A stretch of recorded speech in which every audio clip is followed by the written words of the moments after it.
Chapter 469. Yun Jioga secretly released the gray moth and warned it before it could speak. Listen to my orders later, don't act rashly or your spirit pill will be deducted. Why are you so fierce? Fei Fei felt wronged. It didn't do anything wrong, it didn't even say anything when it was sealed and became so ugly. I'm not being fierce, I'm just reminding you that this is the enemy's base camp. If you make any mistakes, it's very likely that your master will die.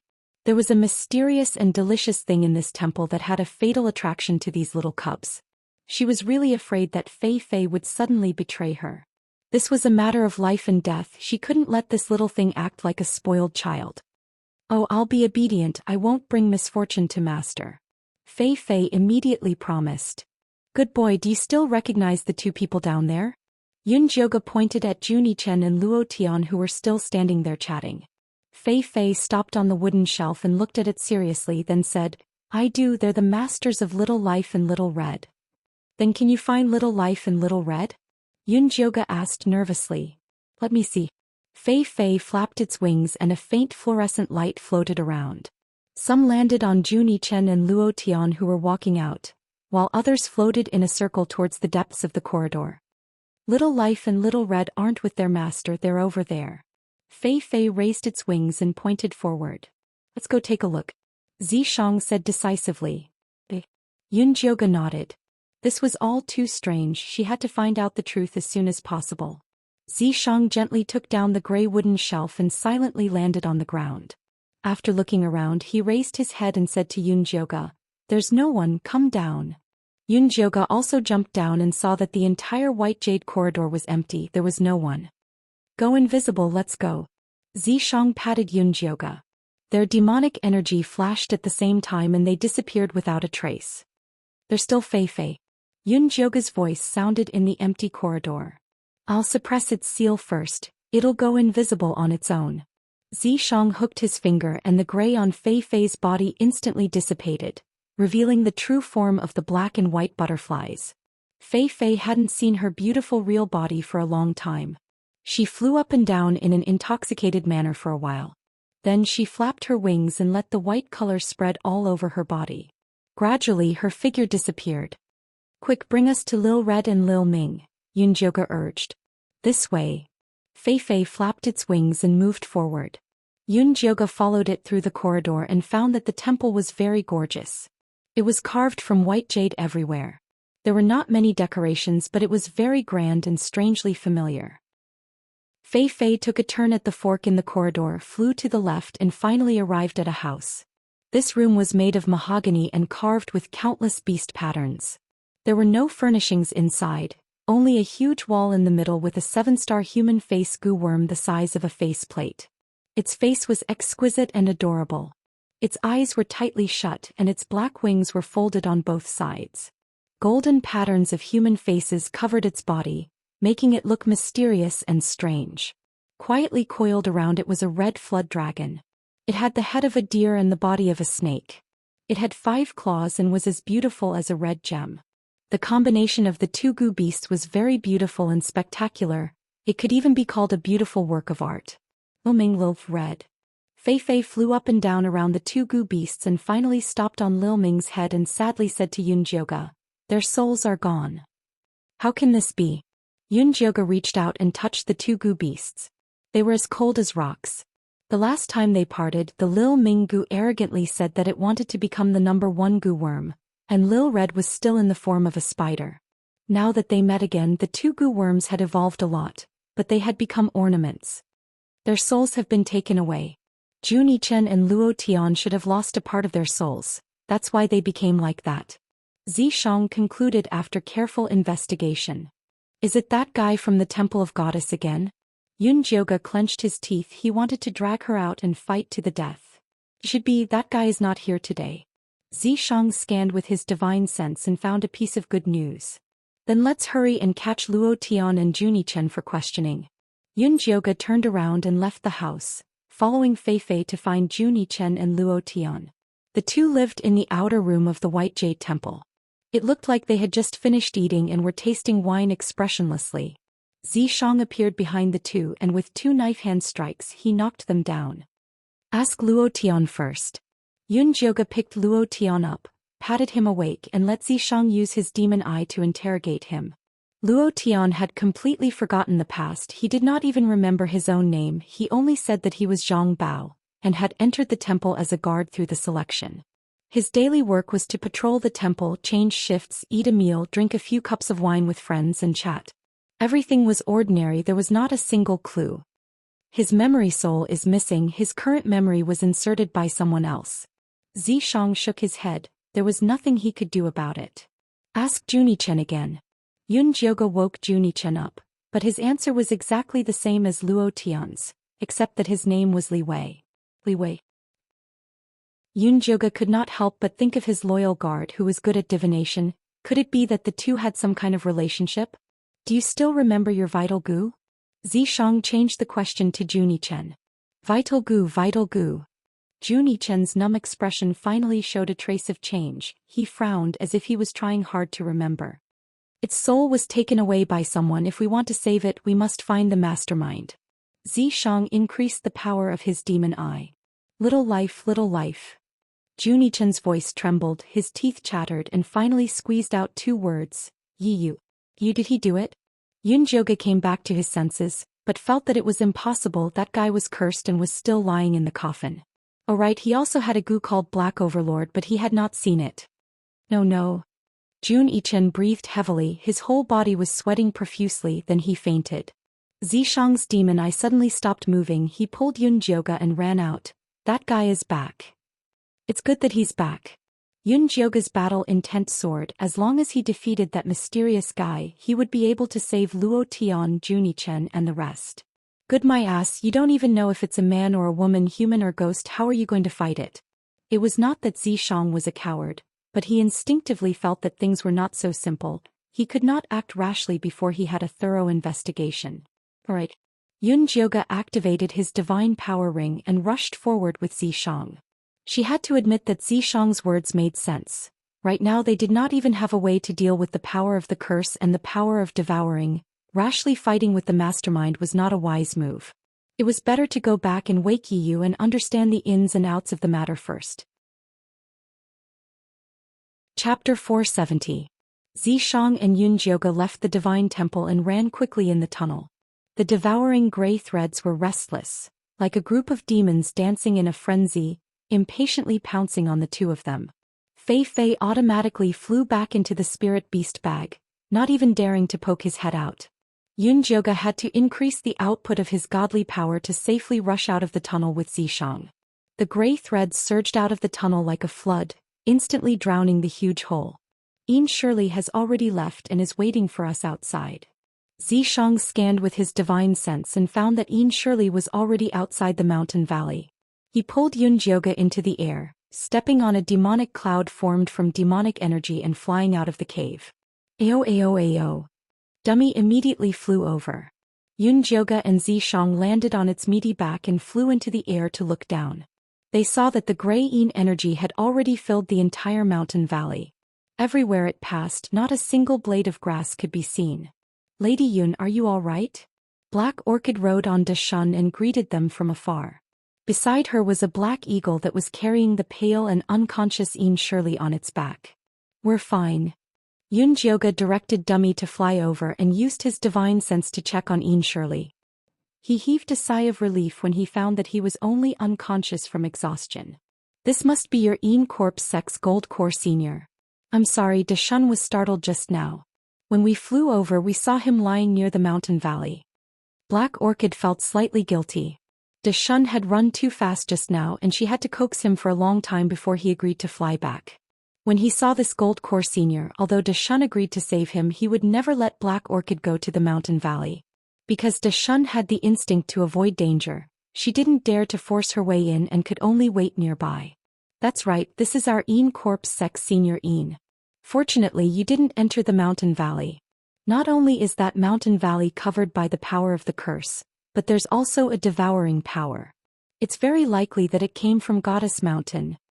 Yunjioge didn't want to tell Black Orchid that there was a tunnel in the mountain valley that led to the goddess temple. How could this be? Black Orchid's face was pale. One curse had already wiped out their 5 poison sect. Now there was another devouring power. How could they survive? If you don't believe me, you can send someone to check it out, Yunjioge said. Of course I trust Miss Yun. Black Orchid looked at the valley shrouded in gray mist. He didn't have the courage to investigate at all. Miss Black Orchid, Senior Yin might have been cursed. Can I send him to your ice stone house for an examination? Yunjioge asked. Of course. After Wulon brought Yunjioge back to the encampment, she went straight to the ice stone tower. Miss Wulon can wait outside. Yunjioge brought Yin Shirley to the third floor and asked Wulon to wait downstairs. I have experience sealing curses. Why don't you let me help you? Black Orchid did not want to go down. Her instincts told her that Yunjioge was hiding something from her. There's no need. I can handle things here. About the Yinchi Valley, you better hurry up and set things up. Don't let anyone get close to it. You have to drive away all the monsters nearby as well. Otherwise, the more vitality they devour, the faster it will spread. Also, the corpse poison has a certain isolation effect. There might be other poisons that have the same effect. You'll have to verify this yourself, Yunjioge said seriously. Alright then, I'll go. If you need me for anything here, you must let me know. Black Orchid thought about it. She still felt that the Yinchi Valley was the most serious. If the devouring force was really allowed to spread out and devour the entire Grand Myriad Mountains, then they would lose their place to live and die. Don't worry. We're allies now. If I don't tell you, who else can I tell? Yunjioge patted his chest and guaranteed. Black Orchid left reluctantly, leaving Wuxia and a group of believers to stand guard outside the tower. Why are you so wary of him?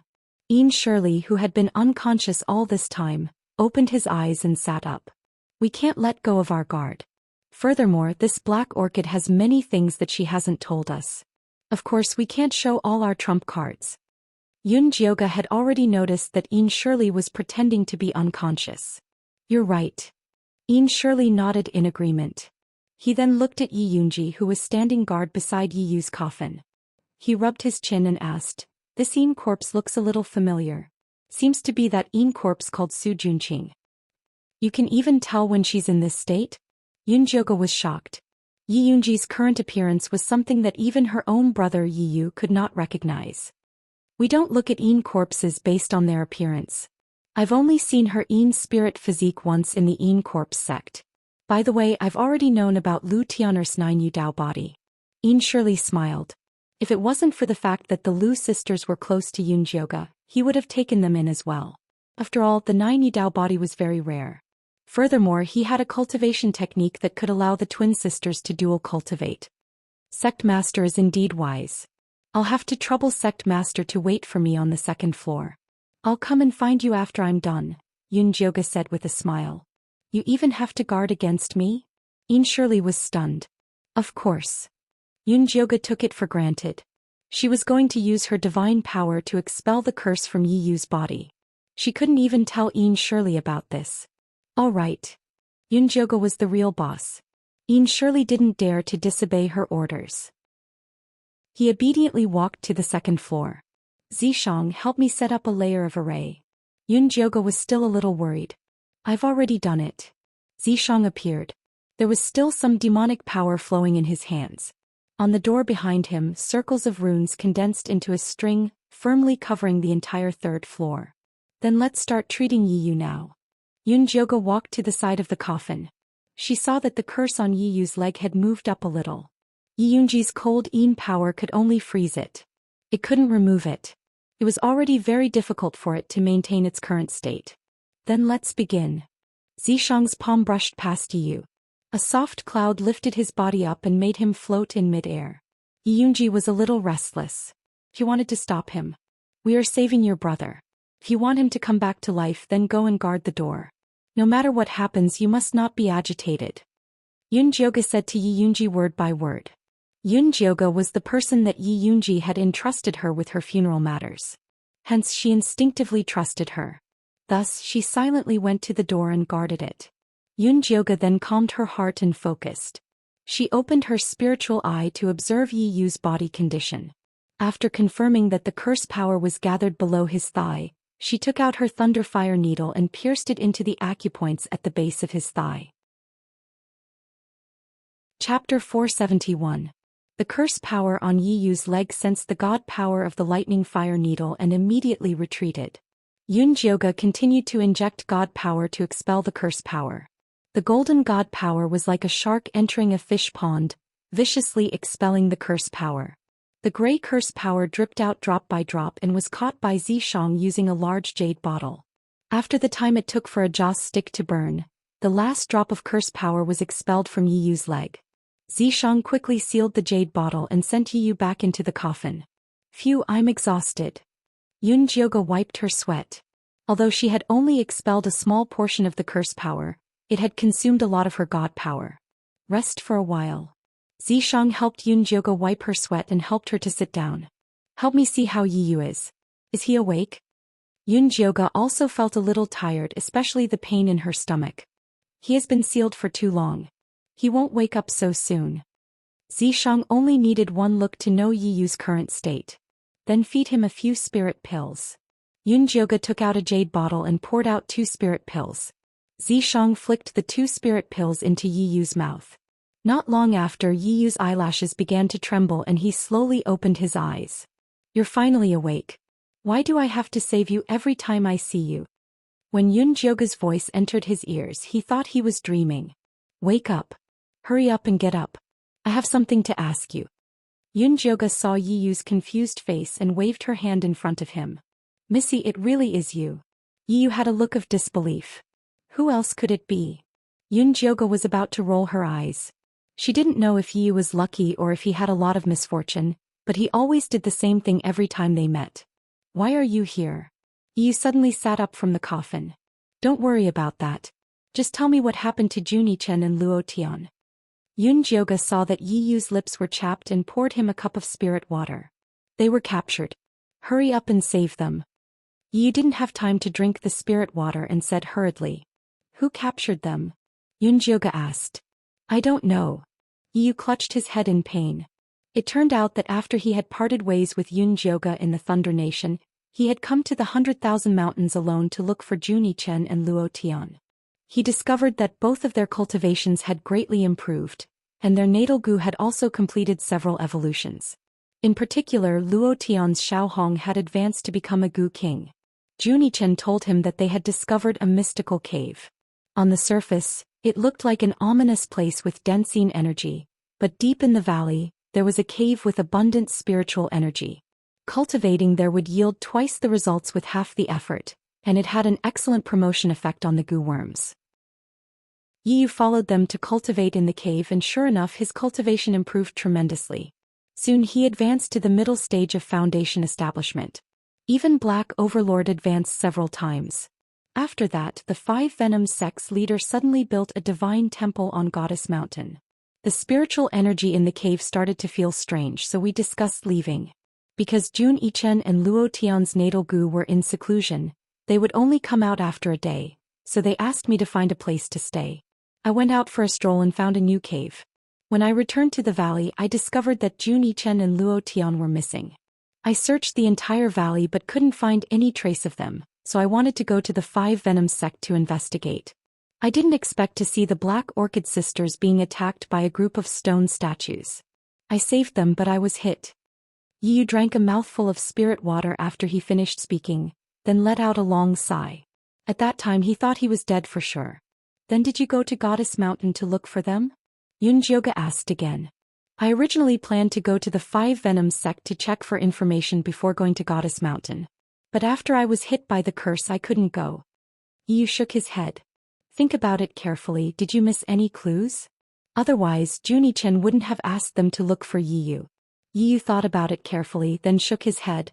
That day when I returned to the valley, I searched inside and out, but I couldn't find any clues. Where's your gu worm? Zishang suddenly asked. You said Black Overlord, it's here. Yi Yu took out a petrified cocoon from his pocket and said sorrowfully, after I was hit by the curse, Black Overlord wanted to help me detoxify the poison, but he turned into stone himself. Let me see. Yunjioga took the stone cocoon, and after sensing it with her heart, she discovered that there were still signs of life inside.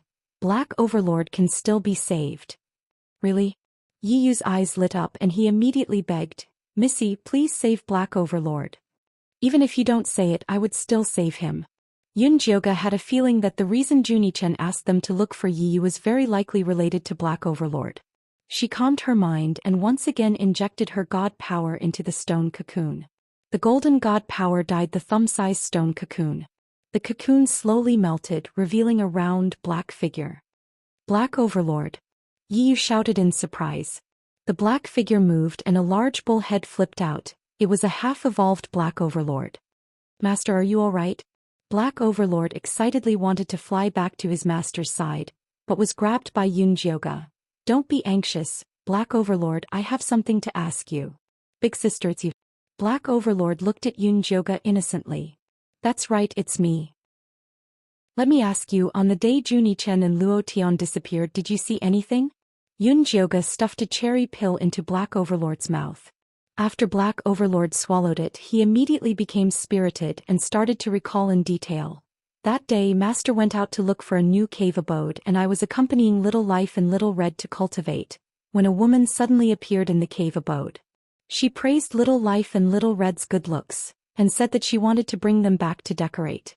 Juni-chen and Lord Luo Tian refused and started to fight with that woman, but that woman was very powerful and beat the two of them to the ground with one hand. That woman took Little Life and Little Red and after that she planned to kill their master. But I don't know what happened, but that woman suddenly said that Little Life and Little Red's master had a familiar smell and took them away.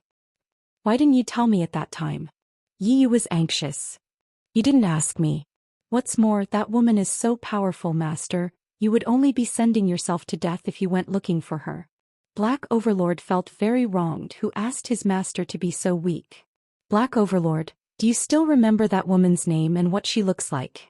Yunjioga had a premonition that this woman was the nascent soul cultivator in the Divine Temple. Chapter 472. I don't know what she's called, I only know that she's very beautiful and smells good. Just smelling her makes me want to go with her. If it wasn't for her cruel methods of taking back his life and Little Red, the Black Tyrant would have abandoned Yi Yu to go with her. A very beautiful and smelling woman? Yunjioga thought of the woman in the goddess's temple. Her silhouette was indeed a beautiful woman. But so what if he knew that nascent soul cultivator was a woman? He still couldn't find a way to deal with her. Black Orchid once said that the temple was built by her father after he received instructions from God. She should have some information about this woman.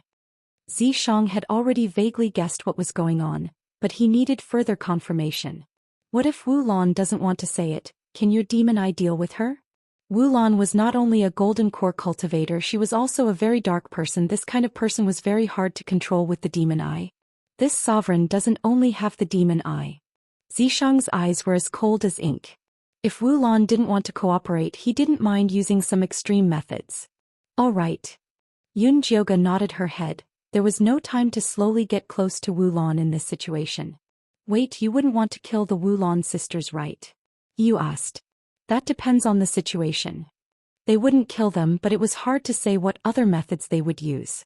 Young miss, the Wulan sisters aren't bad people, how about I go talk to them? Yi Yu thought that no matter what, he was the Wulan sister savior. They should give him face. Yunjioga looked over Yi Yu and shook her head. I'm not trying to hurt you, but if you knew what they did, you wouldn't be saying this. What did they do? Yi Yu was inexplicably nervous. They treated your corpses like little soldiers, not showing any respect at all. Moreover, they used your blood as a ritual. If I came a few days later, perhaps you would have lost a few parts of your body. Yunjioga threatened Yi Yu with half-truth and half-lies. She didn't want Yi Yu to hold her back while she was dealing with Wulan. They were actually this vicious. Yi Yu felt deeply hurt. He had used his life to save them, but they had become his test subjects. This feeling was not good at all. You just don't have a good eye for women. You should grow up a bit more. Yunjioga patted Yi Yu's shoulder in sympathy. Eldest miss, you've misunderstood. I have no such intentions towards them. Yi Yu was so anxious that his face had turned green. He had only saved the Black Orchid sisters because he wanted to get some information. He had no other intentions. I'm just kidding. Even if the Black Orchid sisters are so ferocious, they're not your cup of tea. Alright, you stay here and pretend to be unconscious. Don't let them see through you. Also, help me take care of the one on the second floor. Shirley was so weak that he could even kill a child. Jioge was worried that he would be left alone in the ice stone building. Who's that on the second floor? Yu asked. Corp's sect leader Shirley has been struck by the devouring power and is now extremely weak. We need someone to protect him, Jioge said in a low voice. Don't worry, I'll keep an eye on him. Yu nodded. I'll leave it to you. After Jioge said that, he jumped out of the window on the third floor and quietly arrived at the bamboo building in the middle of the valley. At this time, Black Orchid had just finished arranging the task of isolating the valley and was resting. When she saw Jioge come in, she was instantly shocked. Why is Miss Yun here? Why didn't that damned girl Wuxia send someone to inform her? I've collected some curse power in the valley earlier. I've specially brought it here for you to see. I hope it'll be of help to you. Jioge took out the jade bottle that contained Yiyu's curse power. Black Orchid retreated as if she had seen a ghost. It was as if Jioge was holding poison. Don't be nervous. This bottle is specially made by our Corp's sect. It won't let the curse power escape. This bottle was a Qi bottle that had been modified by Zhou Xian. It was perfect for sealing the curse power. I'm sorry. I was really scared out of my wits by this strange power. Black Orchid let out a sigh of relief and smiled embarrassedly. Miss Black Orchid, it's a good thing to be more vigilant. Jioge put the jade bottle on the table. Black Orchid carefully opened the jade bottle and found that it indeed contained curse power. She immediately said with joy, Miss Yun, since you can make a bottle like this, you must have a way to deal with the curse power. That's right. I do have a way. But whether or not I'll help you depends on your sincerity. Jioge said lightly. Miss Yun, if you need anything, please let me know. As long as I, Black Orchid, can do it, I won't refuse. Black Orchid said without hesitation. I just want to know what your father received instructions from God. Please tell me in detail. Jioge emphasized, this matter is very important. It concerns the survival of your 100,000 mountains. Miss Yun, I've only heard my father mention it once. I don't know the specifics. Black Orchid shook her head. Miss Black Orchid, I won't hide it from you. Actually, I've already gone to the Divine Temple on Goddess Mountain. There's a woman whose cultivation is comparable to nascent soul stage. This curse power and devouring power are both caused by her. I want to help you deal with her, but your attitude makes me feel that it's not worth the risk. Jioge said as he observed Black Orchid's expression. Seeing that she was slightly moved but still hesitant, he stood and said, since I can make a bottle that restrains the curse power, I naturally have a way to leave the 100,000 mountains safely. Since you don't have sincerity, then I'll take my leave. Miss Yun, wait. Black Orchid hurriedly stopped Jioge. This was her only hope. She definitely couldn't let her go. Miss Black Orchid, is there anything else? Jioge raised his brows and asked. Miss Yun, now that things have come to this, I won't hide it from you. Actually, there's no God's will. It was a woman with profound cultivation who forced my father to help her build a divine temple.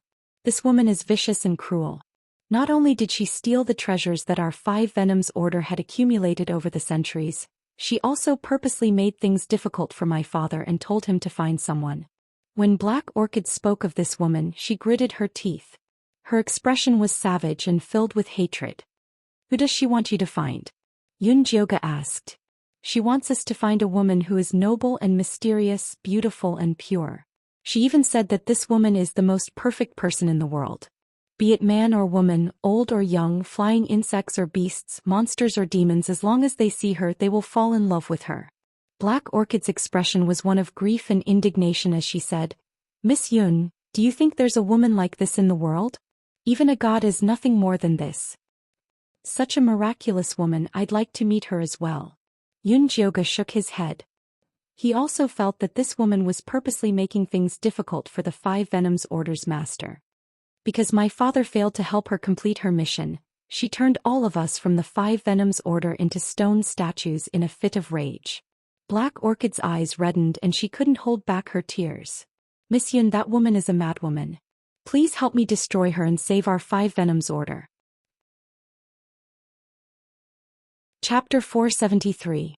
Then have you seen her? What does she look like? What artifact does she use? What are her characteristics? Jioge asked quickly. I have never seen her. Father used his last consciousness to tell me these things. Black Orchid shook her head and sighed. If she had seen her, she would have fought her already. Jioge frowned and secretly sent a message to Xiang. After talking for so long, there is no clue at all. Who says there isn't? I already know who that woman in the temple is looking for, Xiang replied. Who? Jioge asked in surprise. Are you really stupid or just pretending? You are the person she is looking for. Xiang looked Jioge up and down. Are you joking? Jioge did not feel that she had anything to do with nobility, mystery, beauty, or holiness. She did not have the charm that made men, women, children, insects, beasts, or ghosts fall in love with her. Not the present you, the past you. Jioge was a god in his previous life on the Azure Waves continent. Okay, why is she looking for the past me? Jioge had a bad feeling. Don't let it be another ill-fated relationship. If I am not wrong, that woman should be the princess of the spirit race, your former maid Ling Heir, Xiang said gravely. Ling Heir. The face of a beautiful, kind, calm, gentle and considerate woman immediately appeared in Jioge's mind. In terms of who was the most loyal to her in the Divine Palace, Ling Heir would definitely be at the top. Even Wan Sha would be behind her.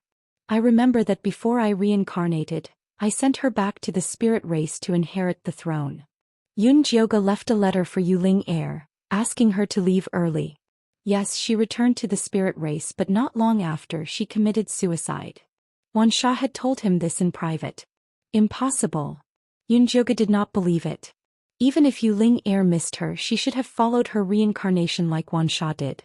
How could she commit suicide? Why would I lie to you? Wan Sha once went to the spirit race to investigate but did not find anything. Xiang's expression was heavy.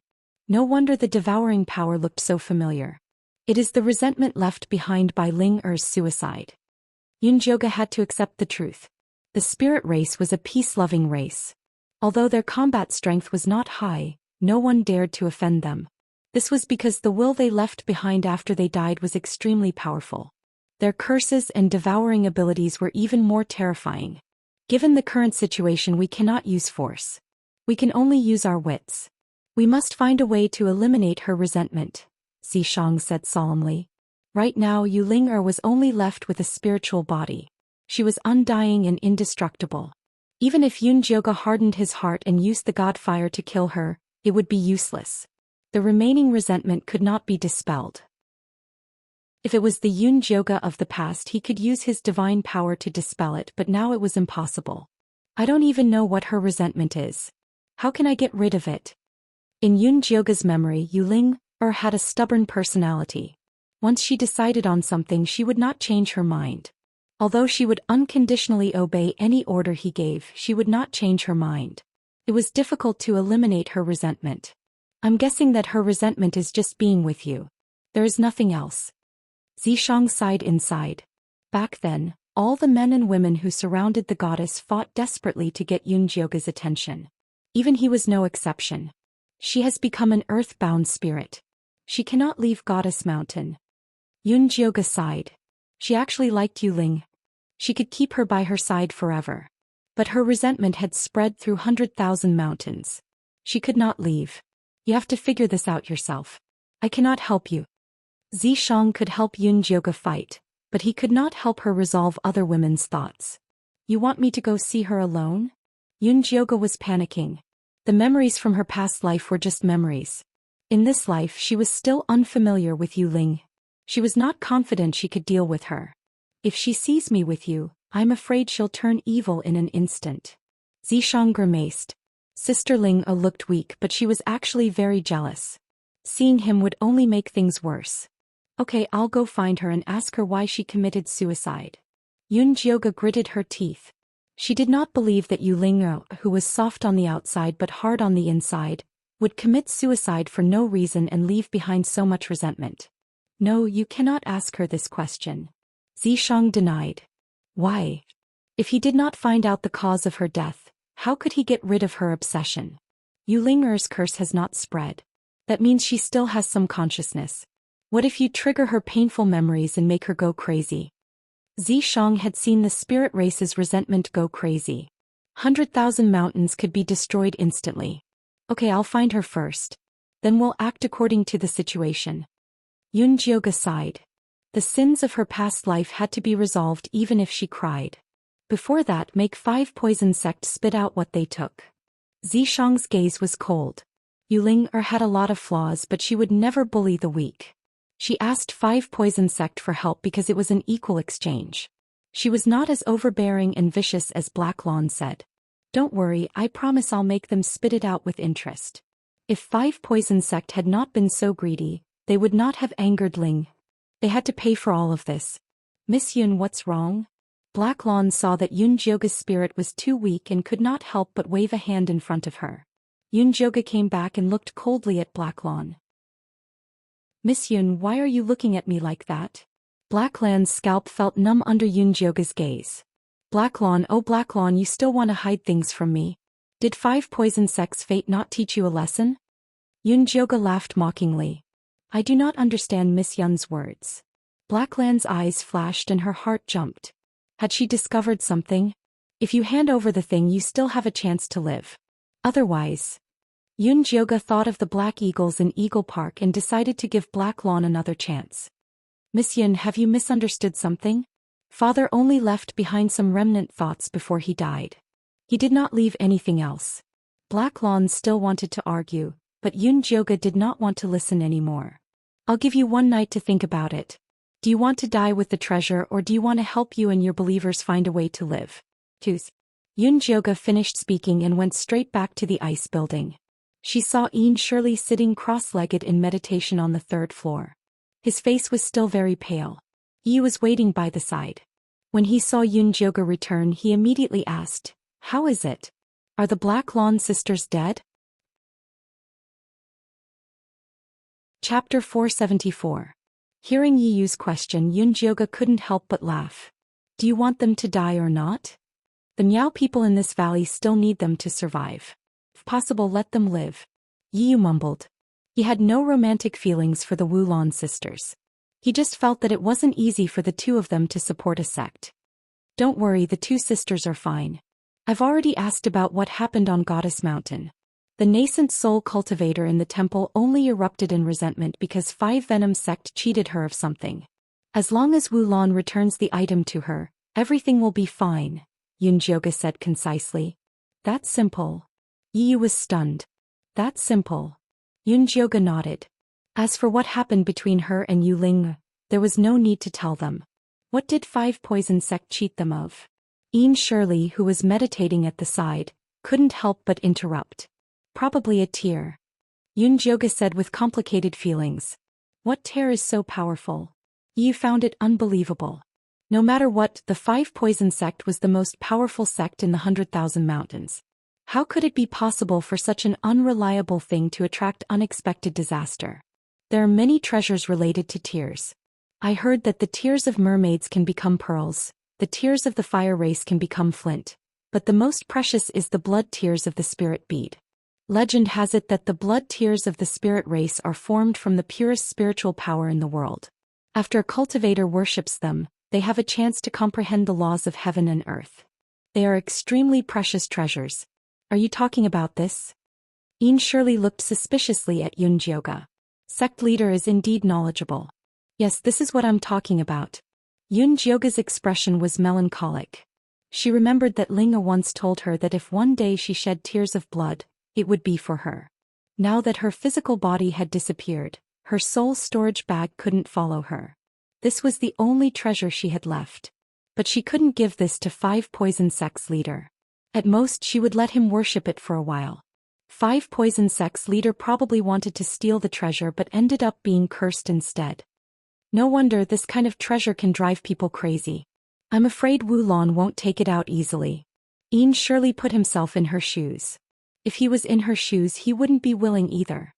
If you can't bear to, then just wait for death. Yunjioga was only giving her time to think about it because Black Orchid had given her a dummy. If she continued to feign ignorance and did not take the initiative to take it out, then she could not blame them for directly snatching it from her. At that time she could forget about breaking the curse of the 5 poison cult. Sai, the most difficult thing in the human world is to make a choice. Ian Shirley's words carried a hint of schadenfreude. Don't be in a hurry to sigh. How are you recovering now? If Wulan becomes desperate and takes you as a hostage, I won't have time for you. No matter what choice Wulan made the next day, Yunjioga had to go to Goddess Mountain to find Yulinger. The safety of Ian Shirley and Yi Yu was a problem. Don't worry about me, young Mississippi. I'll just find a random place to hide. I'm sure no one will be able to find me. Although Yi Yu was only at the Foundation Establishment middle stage, he had mastered quite a number of secret techniques after cultivating with Junichen and the others for so long. Otherwise, he wouldn't have been able to rescue the Wulan sisters from the Five Venoms cult. You don't have to worry about me. Ian Shirley secretly transmitted his voice to Yunjioga. It's just that my heart of heaven and earth is weak. My physical body is fine. If worst comes to worst, I'll seal my spirit heart and return to being a Ian corpse to follow you. Then seal your spirit heart. I'll just put you in the corpse refining bag. Yunjioga felt that this was a good idea. Alright, but you have to send this brat away first. Ian Shirley's identity as a walking corpse was his biggest secret. He definitely could not reveal it. Alright. Yunjioga called Yi Yu to the side and said, "You can't stay here anymore. Go out and find a place to stay first." Yi Yu strangely felt that this excuse sounded very familiar. Go. That's right, Yunjioga was using Luo Tian and Junichen as an excuse. He didn't care at all how much psychological trauma it would bring to Yi Yu. I'll go Dao. Even though Yi Yu knew this was a trap, he could only jump in. He took Yi Yunji and sneaked away from the third floor, disappearing into the shadows. Alright, he's gone. Hurry up and come in, Yunjioga said to Ian Shirley. Ian Shirley closed his eyes. His chest, which had been rising and falling slightly, instantly stopped beating. The blood drained from his face and he instantly turned into a corpse. Yunjioga used the corpse refining bag to keep Ian Shirley, then sat cross-legged on the ground to regulate his breathing. I'm going out for a walk. Zishang suddenly stood up and said. Don't go too far. Yunjioga didn't even lift his eyelids. He already had a rough idea of where Zishang was going. Zishang's figure flashed and he disappeared without a trace. In the room in the middle of the valley, Wu Lan stared at the blood teardrop enshrined on it in a daze. After the five poison sect was contaminated by the curse, she risked her life to bring this treasure out.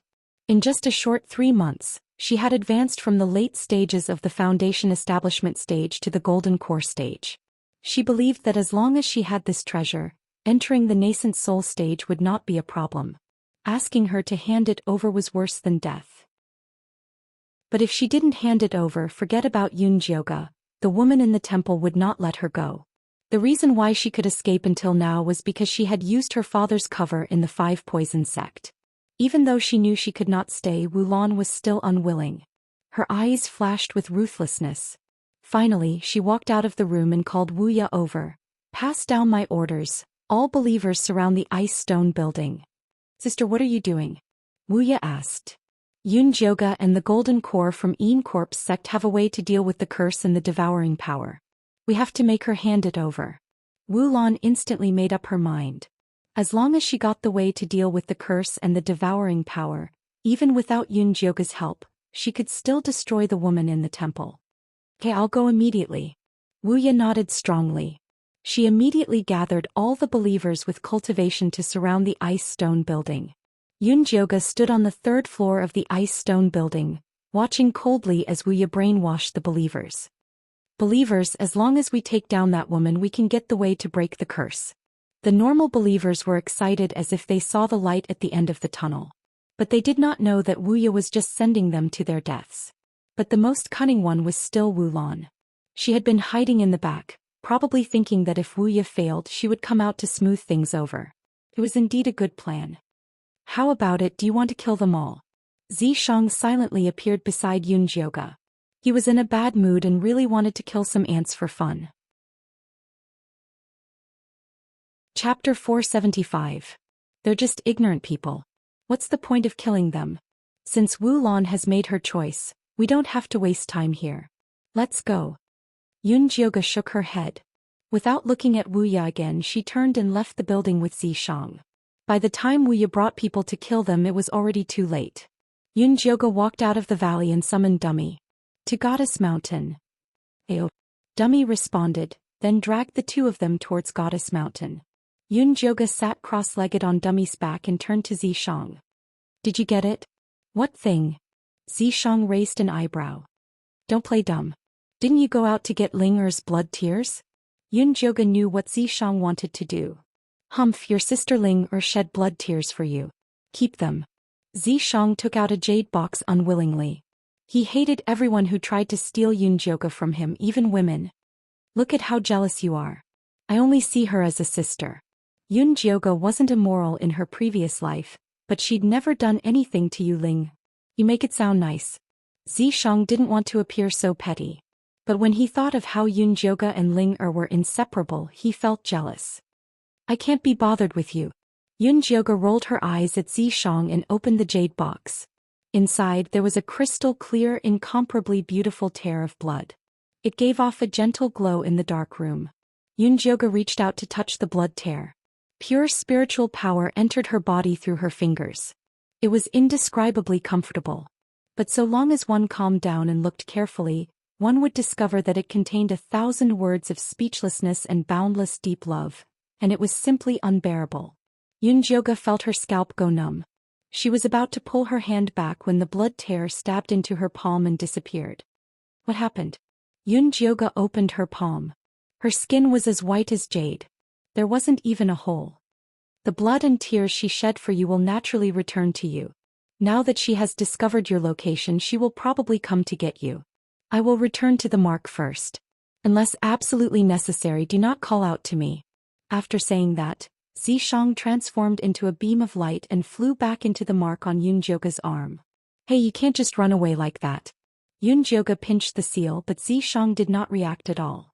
Not far away, Goddess Mountain suddenly lit up with a gentle white light.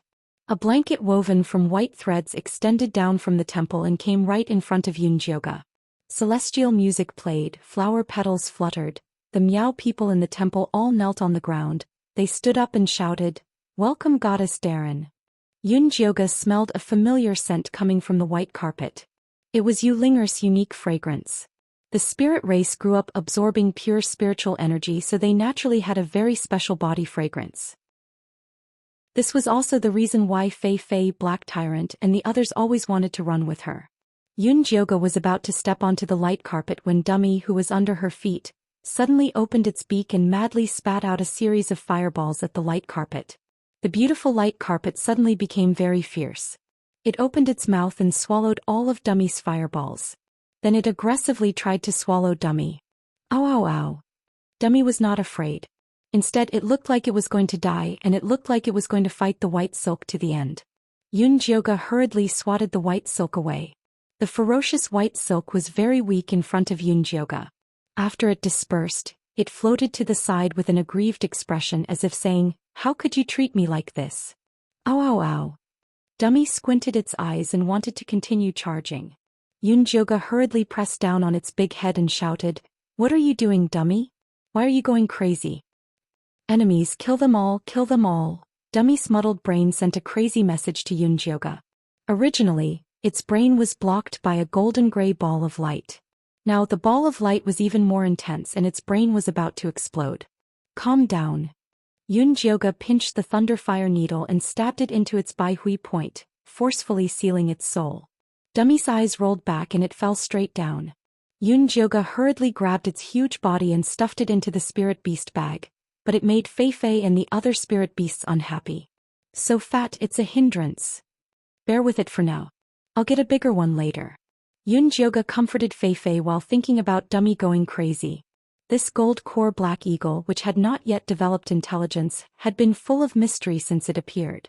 Previously, when Yunjioge communicated with it, she found that it only had the instinct to eat. This was the first time she saw it explode with such a clear thought. Could it be that the white silk had a grudge against it?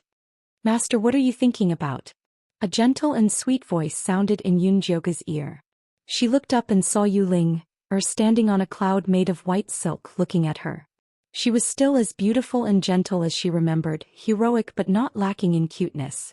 It was just that before Ling Er was still human. Now Ling Er was just a soul.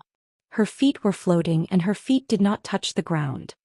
"Ling Er, why did you pick me up again?" In the past, every time she came back from a trip, Ling Er would welcome her personally.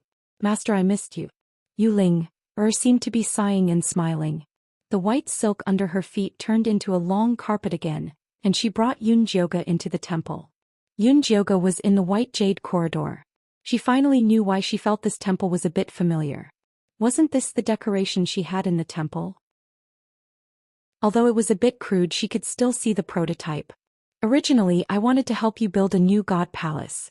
Unfortunately, there is nothing good in this remote place. Even this little bit of white jade took me a lot of effort. Yuling Air felt very guilty. She could not give the honorable goddess the best thing she could. It's okay. If I really let you build a temple, Elder Yu will cry, Yunjioge said very naturally. Elder Yu was one of the builders of the temple.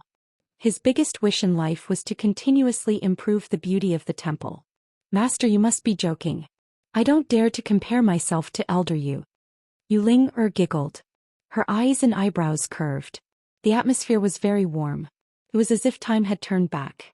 Yunjioge really wanted to ask Yuling why she wanted to commit suicide, but he was afraid the question would provoke her to become evil, so he changed the topic.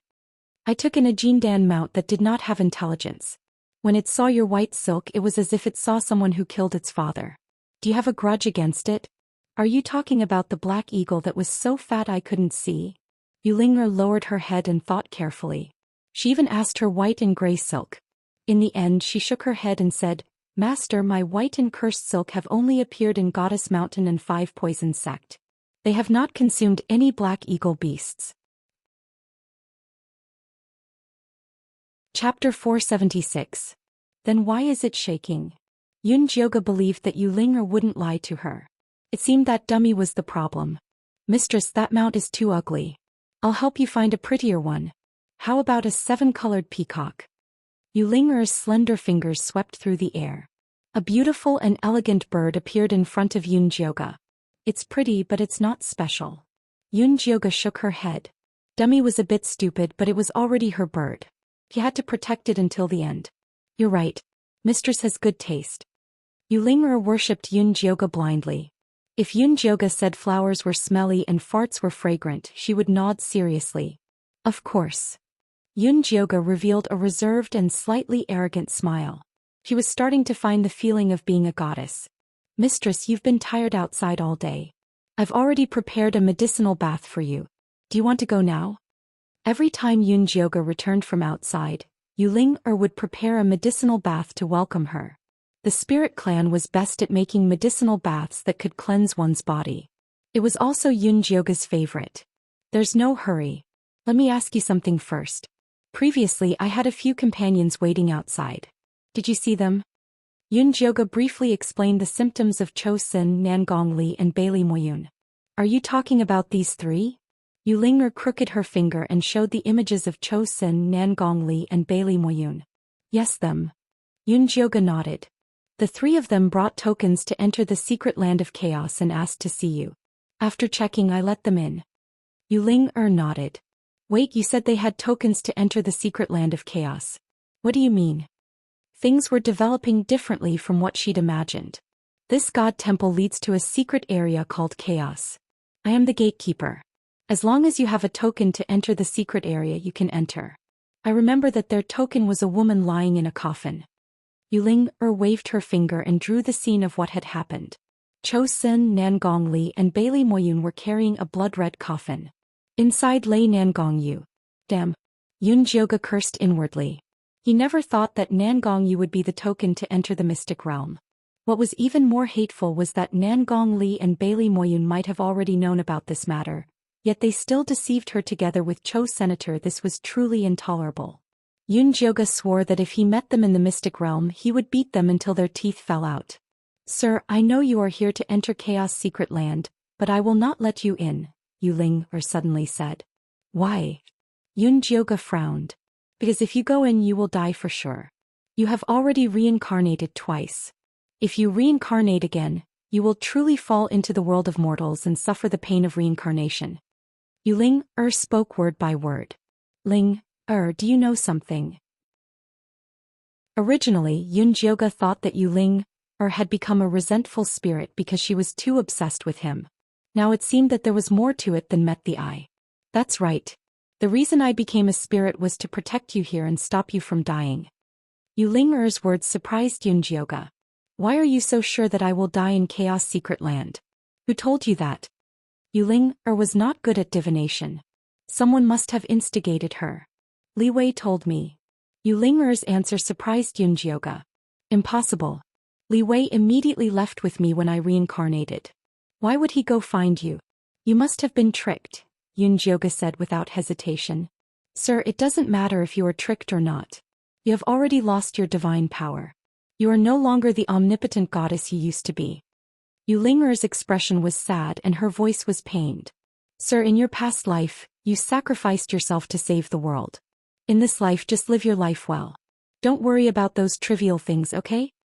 Ling Er, if the nest is overturned, there will be no eggs left intact. If this catastrophe really comes, I will not be able to escape death. Yunjioga wanted to find a place to hide and live, but if the catastrophe really came, the entire Kanglan continent would be destroyed. She would be finished too. So don't worry. Even if Kanglan continent falls apart, the temple I built for you will be fine. Ling Er waved her hand and the entire temple turned gray. It was built with curse power and devouring power like the strongest fortress. No matter how strong your temple is, what is the point of just the two of us? Plus, Ling Er was no longer human. I knew you would say that, so I invited your friends to accompany you. Ling Er smiled. Jun Yichen and Luo Tian appeared respectfully in front of Yunjioga. Behind them was Yiyu. This unlucky kid had been captured not long after he left Black Orchid Valley. He took their souls. What is the difference between them and puppets? Yunjioga frowned. Master, you misunderstand me, Ling Er said gently. I saw that their cultivation was too low and they were not worthy of being your friends. That is why I took their souls and nurtured them. Once I put them back, they will have gold core cultivation. Yunjioga was speechless. Ling Er was very good at nurturing souls. She could even nurture a nascent soul, let alone a gold core. Sir, the medicinal bath I prepared is getting cold. Hurry up and soak in it. Ling Er took Yunjioga's hand and walked through the hallway to the bath. The inside was also carved with white jade. The wide bath was divided into 2 layers like a big pot covering a small pot. The outermost layer was sprayed with spirit water. The middle layer was filled with milky white liquid. It was full of spirit energy and smelled good. Sir, you were poisoned by the 9-bone crusher, Ling Er explained. Your meridians have been greatly damaged. This medicinal bath can repair your damaged meridians and purify your spirit root. Although it can't reach the phoenix body you had in your past life, it can raise your root to beyond the 1st rank. She came over to help Yunjioga take off his clothes. No, I can do it myself. Yunjioga had bathed with Ling Er in his past life, but their relationship now was different. It would be strange if they were to be naked. Sir, you used to bathe with me. Ling Er sighed. She looked sad. The devouring white silk and cursing gray silk also looked listless. You said that I have reincarnated twice. Everything is different. Yunjioga hardened his heart. He did not want to give Ling Er any hope. I know you like Xianxia the most and I know he is always by your side. But it doesn't matter. As long as you are happy, that is fine. Ling Er bowed to Yunjioga. Then you can bathe yourself. I will guard the door. If you need anything, just tell me. Then she left. When the door closed, Yunjioga immediately called for Xianxia. Come out, come out. Chapter 477. Amidst Yunjioga's urgent calls, Xianxia finally appeared. He raised his hand and threw her into the pool. With a bang, water splashed everywhere. Yunjioga emerged from the water and shouted angrily, "What are you doing? It's such a good bath. It would be a waste not to soak in it," Xianxia said matter-of-factly. Why are you soaking in a stupid bath at a time like this? Yunjioga thought Xianxia was crazy. This bath is good for your body. Hurry up and take off your clothes. Xianxia quickly stripped Yunjioga naked. Yunjioga felt a cold breeze on her chest. She quickly sat in the pool and only poked her head out. She asked Xianxia, "You heard what Ling Er said, right?" "Yes." Xianxia put Yunjioga's clothes on the edge of the pool. "How do you feel? Did Li Wei really encourage her to kill herself?" Yunjioga had been reincarnated for too long. She couldn't be sure if those people were still loyal to her. "What did you tell Li Wei?" Xianxia turned around and asked. "I told him to reincarnate with me immediately without delay," Jioge said with certainty. Then he won't do anything unnecessary. Li Wei has always been a stickler for rules. If you say one thing, he definitely won't do another. Zishang had been by Jioge's side for the longest time and knew her divine guards like the back of his hand. So someone pretended to be Li Wei and went to find Yu Ling'er? Who? Jioge thought quickly but had no clues. You immediately reincarnated after mending the sky. The god palace was in chaos. I don't know who it was, but that person must have hidden very well. Even Wan Sha couldn't find any clues. Zishang and Wan Sha had made many guesses, but they couldn't be sure who did it. Damn, if I find out who's behind this, I'll kill him. Jioge was angry. The gentle and considerate servant suddenly turned evil and attacked. Even a saint would go crazy. I'll think of a way to send this back for Wan Sha to investigate. But right now the most important thing is to find Li Wei in the realm of chaos. If that person pretended to be him, there must be a reason, Zishang said. You know Ling'er's personality. If she's determined to stop me, there's nothing I can do. Jioge sighed. Ling'er had always been stubborn. Originally, she only needed to serve for 10 years before she could leave to inherit the spirit race. But after she took office, she insisted on staying. She would rather be a little maidservant by her side and manage the daily chores of life than return to the spirit race to become the supreme empress. She had even chased away all of the elders who had come to persuade her. Now that she was a spirit and only had her will left and was even. Talk to her again. She listens to you the most. Zishang paused for a moment before continuing.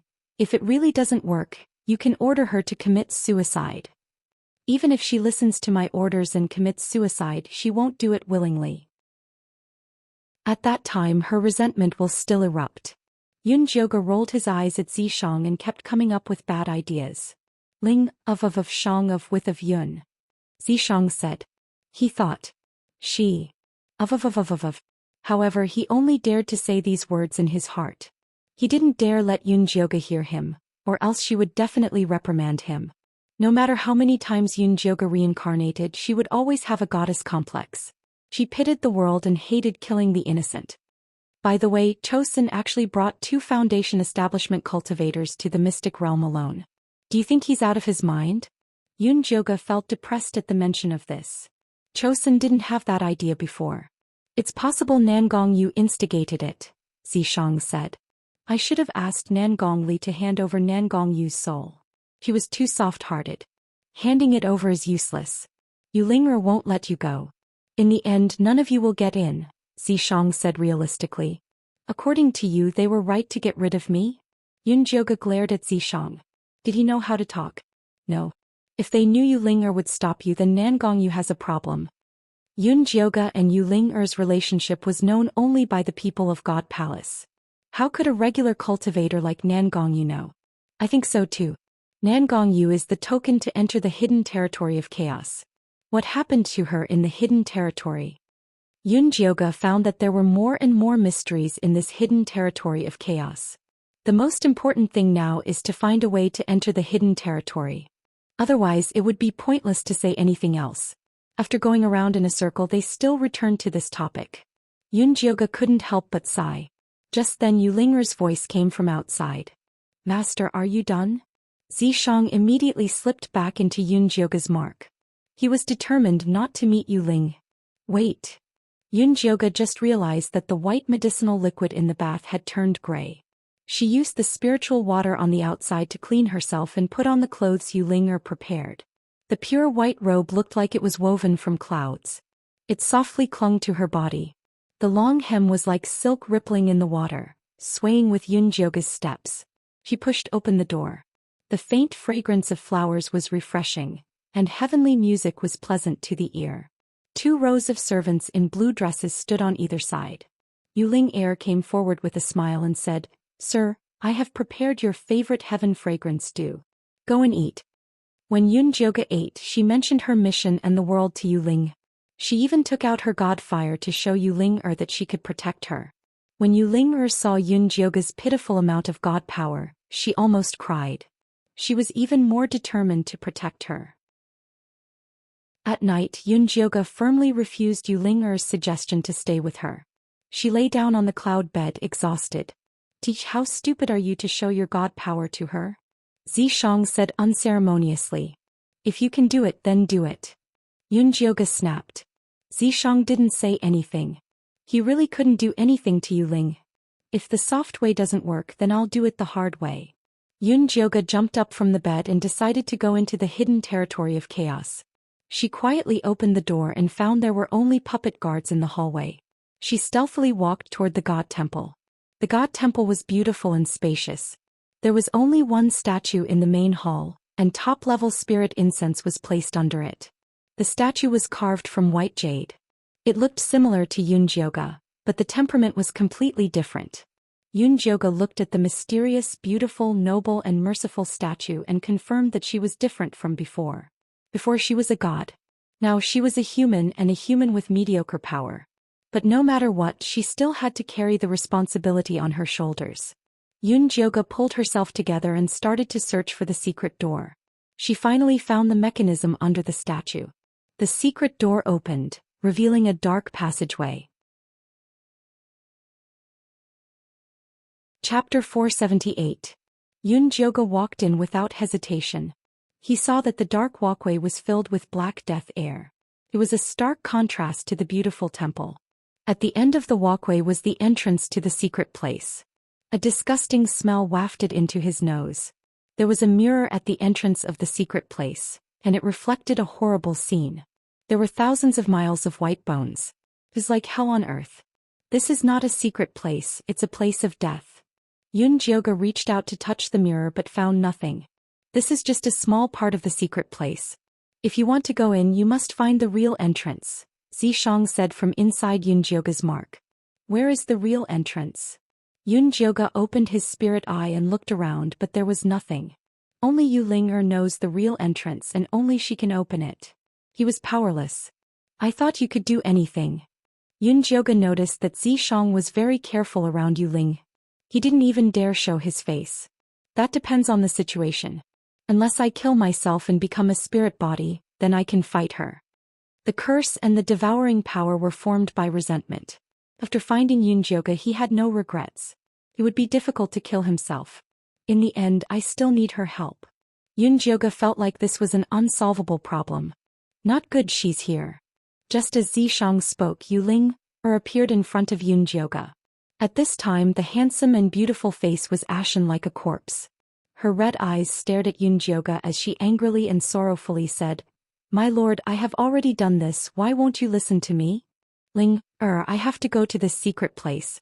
Yunjioga tried to reason with her. But Yuling didn't want to listen. "Mister, you have been bewitched. I will not watch you die." After Yuling said this, she used the gray silk to bring Yunjioga back to the room and lock him up. Yuling, what do you mean? Are you going to lock me up? Yunjioga couldn't believe the once gentle and beautiful Ling would treat him like this. "Mister, I am doing this for your own good. One day you will understand my difficulties." Yuling's voice faded away, leaving behind only the gray silk around the room. Angrily, Yunjioga ignited his divine flame and aimed it at the grayish-white threads. Unfortunately, even after burning layer after layer, she couldn't even burn a hole until her divine power was exhausted. "It's useless. You're too weak right now." Xianxia didn't want to hurt Yunjioga's feelings, but this was reality. "Faster, thief." Yunjioga's chest heaved violently, but he quickly calmed down. Losing his temper wouldn't solve the problem. He had to think of another way. "Xianxia, what do you think about me tricking her into not going to the Arcana realm, then leaving this place and finding another passage to enter?" Yunjioga recalled what Bailey Moyun had said, that the Golden Core cultivators of the 5 great sects of the righteous path had formed teams and entered the mystic realm through another passage. "It's useless. He will never let you go." Xianxia waved his hand and an image appeared before Yunjioga. The goddess mountain had already been covered by the densely packed threads, turning into an incomparably tall mountain. "Even if I take you and escape, she will chase you to the ends of the earth. Everywhere she goes, lives will be lost. I'm guessing that the person who encouraged Yuling to kill herself would love to see that happen." Although Xianxia didn't know who that person was, he was sure that they didn't have good intentions. "Then what do I do? Am I going to be trapped here until I die?" Yunjioga was depressed. "There's nothing bad about being trapped here. Yulinger is best at making medicinal baths to help people train their bodies and also to nurture their souls. If you cultivate here for 10 years, forget Yuanying, you'll be able to reach demigod.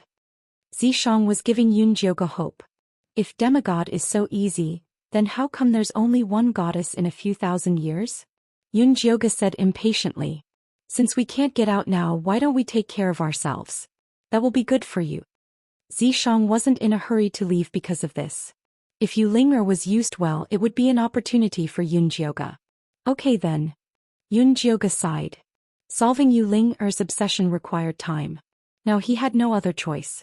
The next day Yunjioge took the initiative to ask Yulinger to make a medicinal bath for her. Yulinger was very excited. She felt that Yunjioge had thought it through, so she immediately made one for her. Just like this, she soaked for 3 days. Yunjioge's meridians were unprecedentedly good. In an instant she entered gold core from the early stage of foundation establishment. It was even faster than wearing the wind and thunder wings. Yunjioge was very uneasy. Making a powerful medicinal bath required a lot of resources. Yulinger didn't have enough, so she could only plunder. She didn't know what was going on in the 100,000 mountains. This feeling made her very uneasy. Zishang, we can't go on like this.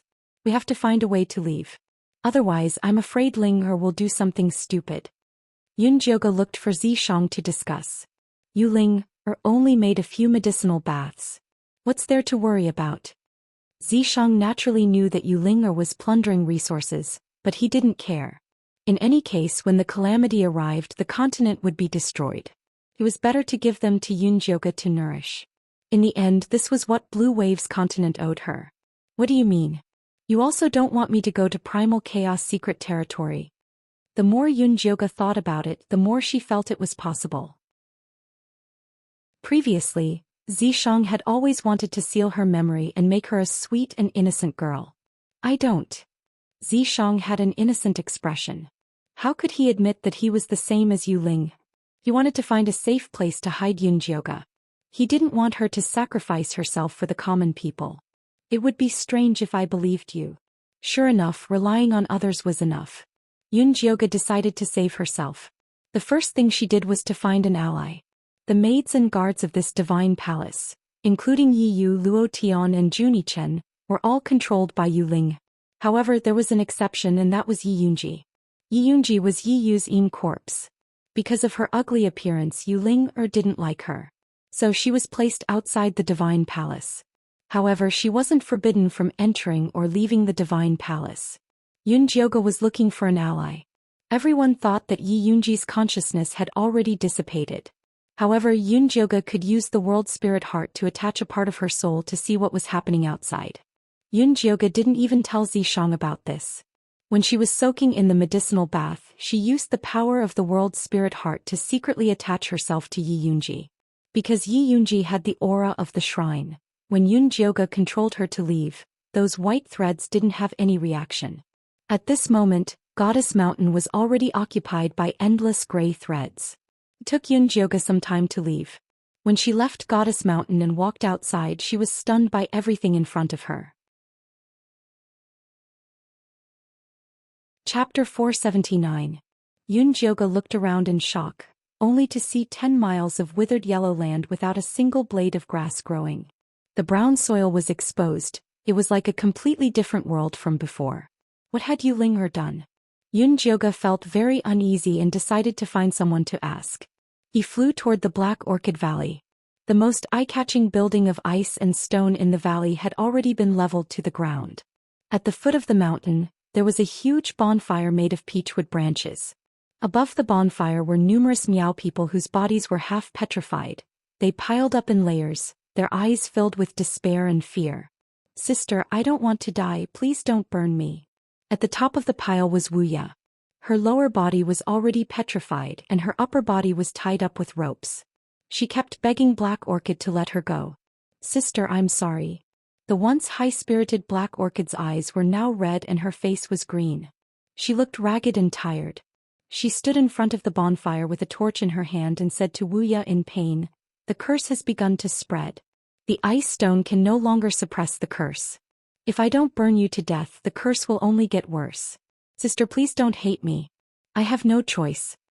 Black Orchid cried as she said this, then ruthlessly threw the torch towards the fire. Just as the torch was about to fall, a stone flew out of nowhere and extinguished the fire in an instant. Who is it? Wu Lan turned her head and saw a familiar and ugly Yin corpse standing not far away. Big brother Yiyu, he must have come back to save us, Wuya shouted while struggling. When she had brought people into the ice stone building and found that Yiyu had left with the Yin corpses, she had guessed that he had removed the curse. After all, he was the only person that could stop the curse from spreading. Yiyu, have you come to save us? Black Orchid looked around in despair. She now deeply regretted not giving the blood tears to Yunjioga. Now that the treasure was gone, her sister and her followers could not be saved. If she was given another chance, she would not hesitate to give up the treasure. Yunjioga said nothing. She only gestured for Black Orchid to follow her. Black Orchid followed without hesitation. Yunjioga brought Wu Lan to a secluded and remote place before transmitting to her. I am Yunjioga. Miss Yun, how could you possess a Yin corpse? Wuya was shocked. She remembered that Yunjioga was only at the foundation establishment stage. Forcefully possessing someone else would be very harmful to his soul. I don't have time to explain things to you. Tell me what happened to Goddess Mountain. How could so many of your cultivators be petrified? Yunjioga only had 2 hours. He had to return before Zishang and Yu Ling found out. The devouring power around Goddess Mountain suddenly erupted.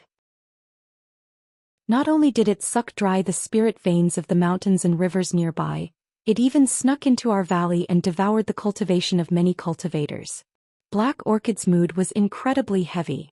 The Goddess Mountain's divine temple had been established for a long time, but it had always been extremely obedient. She didn't think that it would be so terrifying when it erupted, simply as terrifying as a plague. Is the situation serious? Yunjioga's heart tightened. I don't know what to say. Miss Yun, take a look for yourself. Black Orchid called Great Shun over. Yunjioga followed the Black Orchid and flew out of the valley towards the place where the normal Miao people gathered. Along the way, all kinds of wild beasts were running towards the depths of the forest as if they were escaping from some disaster. The small river, which used to be filled with gurgling sounds, had mostly dried up, revealing the grayish-yellow riverbed.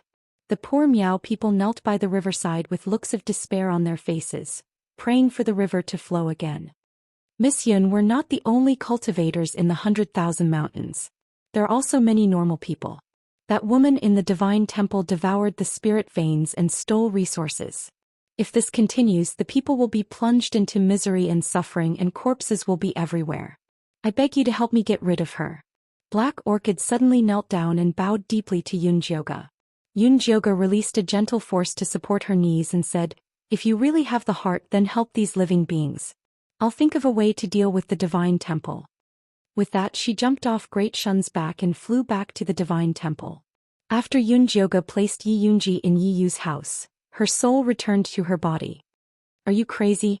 You actually split your soul to go out and play?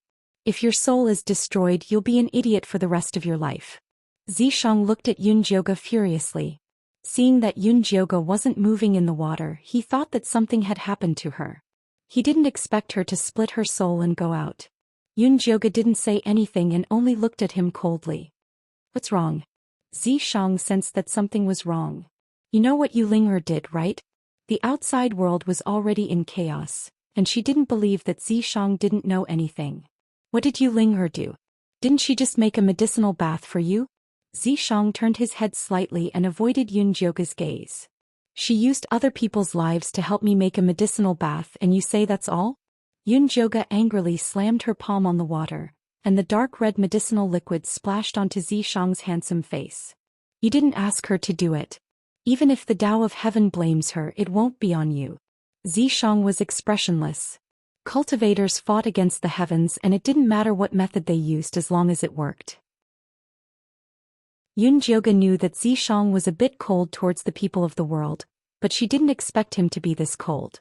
She angrily stood up from the water, put on her robe and walked out. Where are you going? Zishang pulled Yunjioga back. I'm going to find Yu Ling and ask her. Flames danced in Yunjioga's eyes, ready to shoot out at any moment. Once upon a time, the spirit race was loved for their kindness and generosity. Now Yu Ling was scarier than a demon. This wasn't someone she knew. She cares about you. If you go looking for her like this, won't you hurt her too much? Zishang didn't want Yunjioge and Yuling to fight. I don't know what happened to make you all so cold and cruel, but don't say that you're doing it for my good. I don't want you to disgust me. Yunjioge stared at Zishang and said word by word. Zishang's heart shook and he didn't dare stop her. He could only watch as Yunjioge left the hall. When Yunjioge found Yuling, she was making a spiritual liquid in the alchemy room. The walls of the alchemy room were filled with thick transparent tubes that were filled with the spiritual power of the mountains. This spiritual power was the foundation of all things. Only the spirit race who had mastered spiritual power could extract it. Mister, why are you here? Yuling put down the spirit bottle in her hand and looked at Yunjioge with surprise. Congratulations, mister. Your cultivation has increased again. Yunjioge realized that after soaking in the medicinal bath, he had reached the middle stage of the golden core stage. This kind of speed was shocking. Chapter 480. The legends say that the power of mountains is the best way to increase cultivation. It is true. Yuling looked at Yunjioge with satisfaction. She was glad she was a spirit race. This way she could help master quickly increase cultivation. No one else could do this, not even the so-called strongest Emperor Zishang. Who did you hear this from? Yunjioge asked. That person had clearly misled Yuling. Yuling froze. She frowned and thought for a moment. In the end she shook her head. I don't remember. I think I heard someone talk about it when I was in the God Palace, but I don't remember who it was. She had turned into a soul. Other than her loyalty to Yunjioge, many things had disappeared with time. Yunjioge felt sad. She guessed it was the person pretending to be Li Wei who had misled Yuling. Though Yuling had done this because she had been tricked, Yunjioge could not forgive her. Take these things apart. Yunjioge pointed at the tubes that were sucking out the power of mountains. Why? Yuling refused. She had spent a lot of effort to make these tubes. It would be difficult to make another set. Yuling, do you think you are helping me? You are harming me. Yunjioge's eyes were filled with anger. What is it? Is there a problem with the medicinal bath? Impossible. These are prescriptions I have carefully designed. They should be good for your body. Yuling was very confident in her prescriptions. Good for my body, but what about my heart? Yunjioge looked at Yuling and said, You have been with me for hundreds of years. You should know what kind of person I am. If I used the power of mountains to increase my cultivation, would the spirit race still exist? When Yunjioge's mother was pregnant, she suddenly discovered that her daughter had the unique phoenix body. She suddenly had the idea to raise this child into a goddess. Not only did she spend all the resources that the God Palace had accumulated for thousands of years, but she also captured the children of the spirit race and threatened them to suck out the mountain's spirit energy. The spirit race was almost destroyed because of this. It wasn't until Yunjioge grew up that he gave the order to seal off the mountains and return the divine power to the mountains that had suffered. Only then did the spirit race recover. The spirit race has suffered in the past. Why must you inflict the suffering on others? Yunjioge barked. Sir, Yuling's ruddy face turned ashen and her lips trembled. She wanted to explain but was interrupted by Yunjioge. I know you are doing this for my own good, but this is not what I want. Destroy the tube and restore the power of the mountains and rivers. No. Yuling gritted her teeth and stubbornly said, I am the one who absorbed the power of the mountains and rivers. Even if there is a divine punishment, it will only fall on me. As long as you are well, Ling has no regrets. An obsession was an obsession because it could not be removed. Even Yuling herself could not remove it. Yunjioge finally gave up on trying to reason with Yuling. Yuling, who used to be magnanimous and reasonable, was already dead. What was left was only her devil-like obsession. Since there was no way to convince him, he could only use forceful methods. Ling, from the moment you chose to kill yourself, you have given up the right to follow me. Go where you belong. Yunjioge's hand emitted a golden god fire. The holy light covered the entire place. The faint golden light contained a terrifying and dangerous power. The grand and majestic god temple turned to dust, revealing the curse's instinct to devour. Yuling's body floated in the air. Her gray eyes looked painfully at Yunjioge and said, Sir, do you want to kill me? It is not that I want to kill you. You have already killed yourself. Yunjioge sighed and flicked his finger. The golden godfire flew towards Yuling Air. No, I don't want to die. Yuling Air's hair stood up. Gray death marks snaked down from her forehead to her entire body. The wild curse's devouring power surged. The entire goddess mountain was shaking. Endless gray threads blocked Yunjioge's godfire in the air. The golden light gradually dimmed. Yunjioge's expression did not change. He kept sending spirit power into the godfire. Seeing the horrifying Linger in her darkened state, she was even more determined to destroy her at all costs. Otherwise, before the catastrophe arrived, Yulinger would have pierced through the azure tide continent. Sir. Yulinger also felt Yunjioge's murderous intent. She had sacrificed everything for Master, abandoning her life and her clansmen, only to receive Master's merciless killing intent. She was not willing. Yulinger's resentment was getting heavier and heavier. The grayish-white threads started to turn black as if they were dyed by ink. They even darkened the sky of Goddess Mountain. The billowing resentment condensed into black clouds in the sky. Countless lonely souls and wild ghosts were trembling and howling in the clouds. It was as if a catastrophe was coming to the entire 100,000 mountains. The ordinary Miao people thought that the deity was enraged and was going to bestow punishment, and all of them prostrated on the ground trembling. The flying insects, birds and beasts flew around in panic, but they couldn't find any safe place at all. Black Orchid was standing guard by the fire. Although she had Yunjioge's guarantee, she did not dare to release her cursed clansman and sister. When she saw the resentment clouds on top of Goddess Mountain, an expression of extreme fear appeared on her face. Although she wanted Yunjioge to deal with the demoness, it was definitely not a situation where both sides would suffer. Otherwise, even if Yunjioge could kill the demoness, 100,000 mountains would be destroyed and they wouldn't be able to survive. As the wind and clouds changed color, Yunjioge floated in the sky, her clothes fluttering in the wind. Although the divine fire on her fingertip was weak, there was no sign of it being extinguished. She kept advancing towards Yuling. Yunjioge knew that Yulinger was very wronged, very sad and very angry. But other than destroying it, she had no other way to resolve it. At this moment, a purple spear whistled through the clouds. Everywhere it passed, the grayish-black threads were all shattered. Yulinger raised her hand and a huge black hand grabbed at the spear. The two collided with each other, creating a loud bang. A huge shockwave rippled out, setting off monstrous waves. Yunjioge was blown away by the huge waves and involuntarily flew into the distance. Finally, she fell into a gentle but firm embrace. Zishang, why are you here? Yunjioge looked in shock at Zishang standing behind her. Hadn't this guy been hiding from Yulinger? Zishang, you've finally shown yourself. Yulinger's eyes were full of hatred. I didn't want to disturb your reunion with Jioge, but now you've gone too far, Zishang said calmly. I've gone too far? Yulinger laughed coldly. When Master reincarnated, you were the first to steal the reincarnation stone, and then you destroyed the rest, making it so that no one else could pass. Do you know how despicable and shameless you are? Chapter 481. Yes, I am despicable. If it was you, you wouldn't be any better. Zishang had to admit that he was such a shameless demon. When Yunjioge had reincarnated, the God Palace had prepared 10 reincarnation stones. He had rushed in first to take the stone and then destroyed the other 9. He wanted to take Yunjioge while he was reincarnating. He was very happy that he had done it. My loyalty to Master can be seen by the sun and the moon. A despicable person like you can't compare. Yulinger shouted.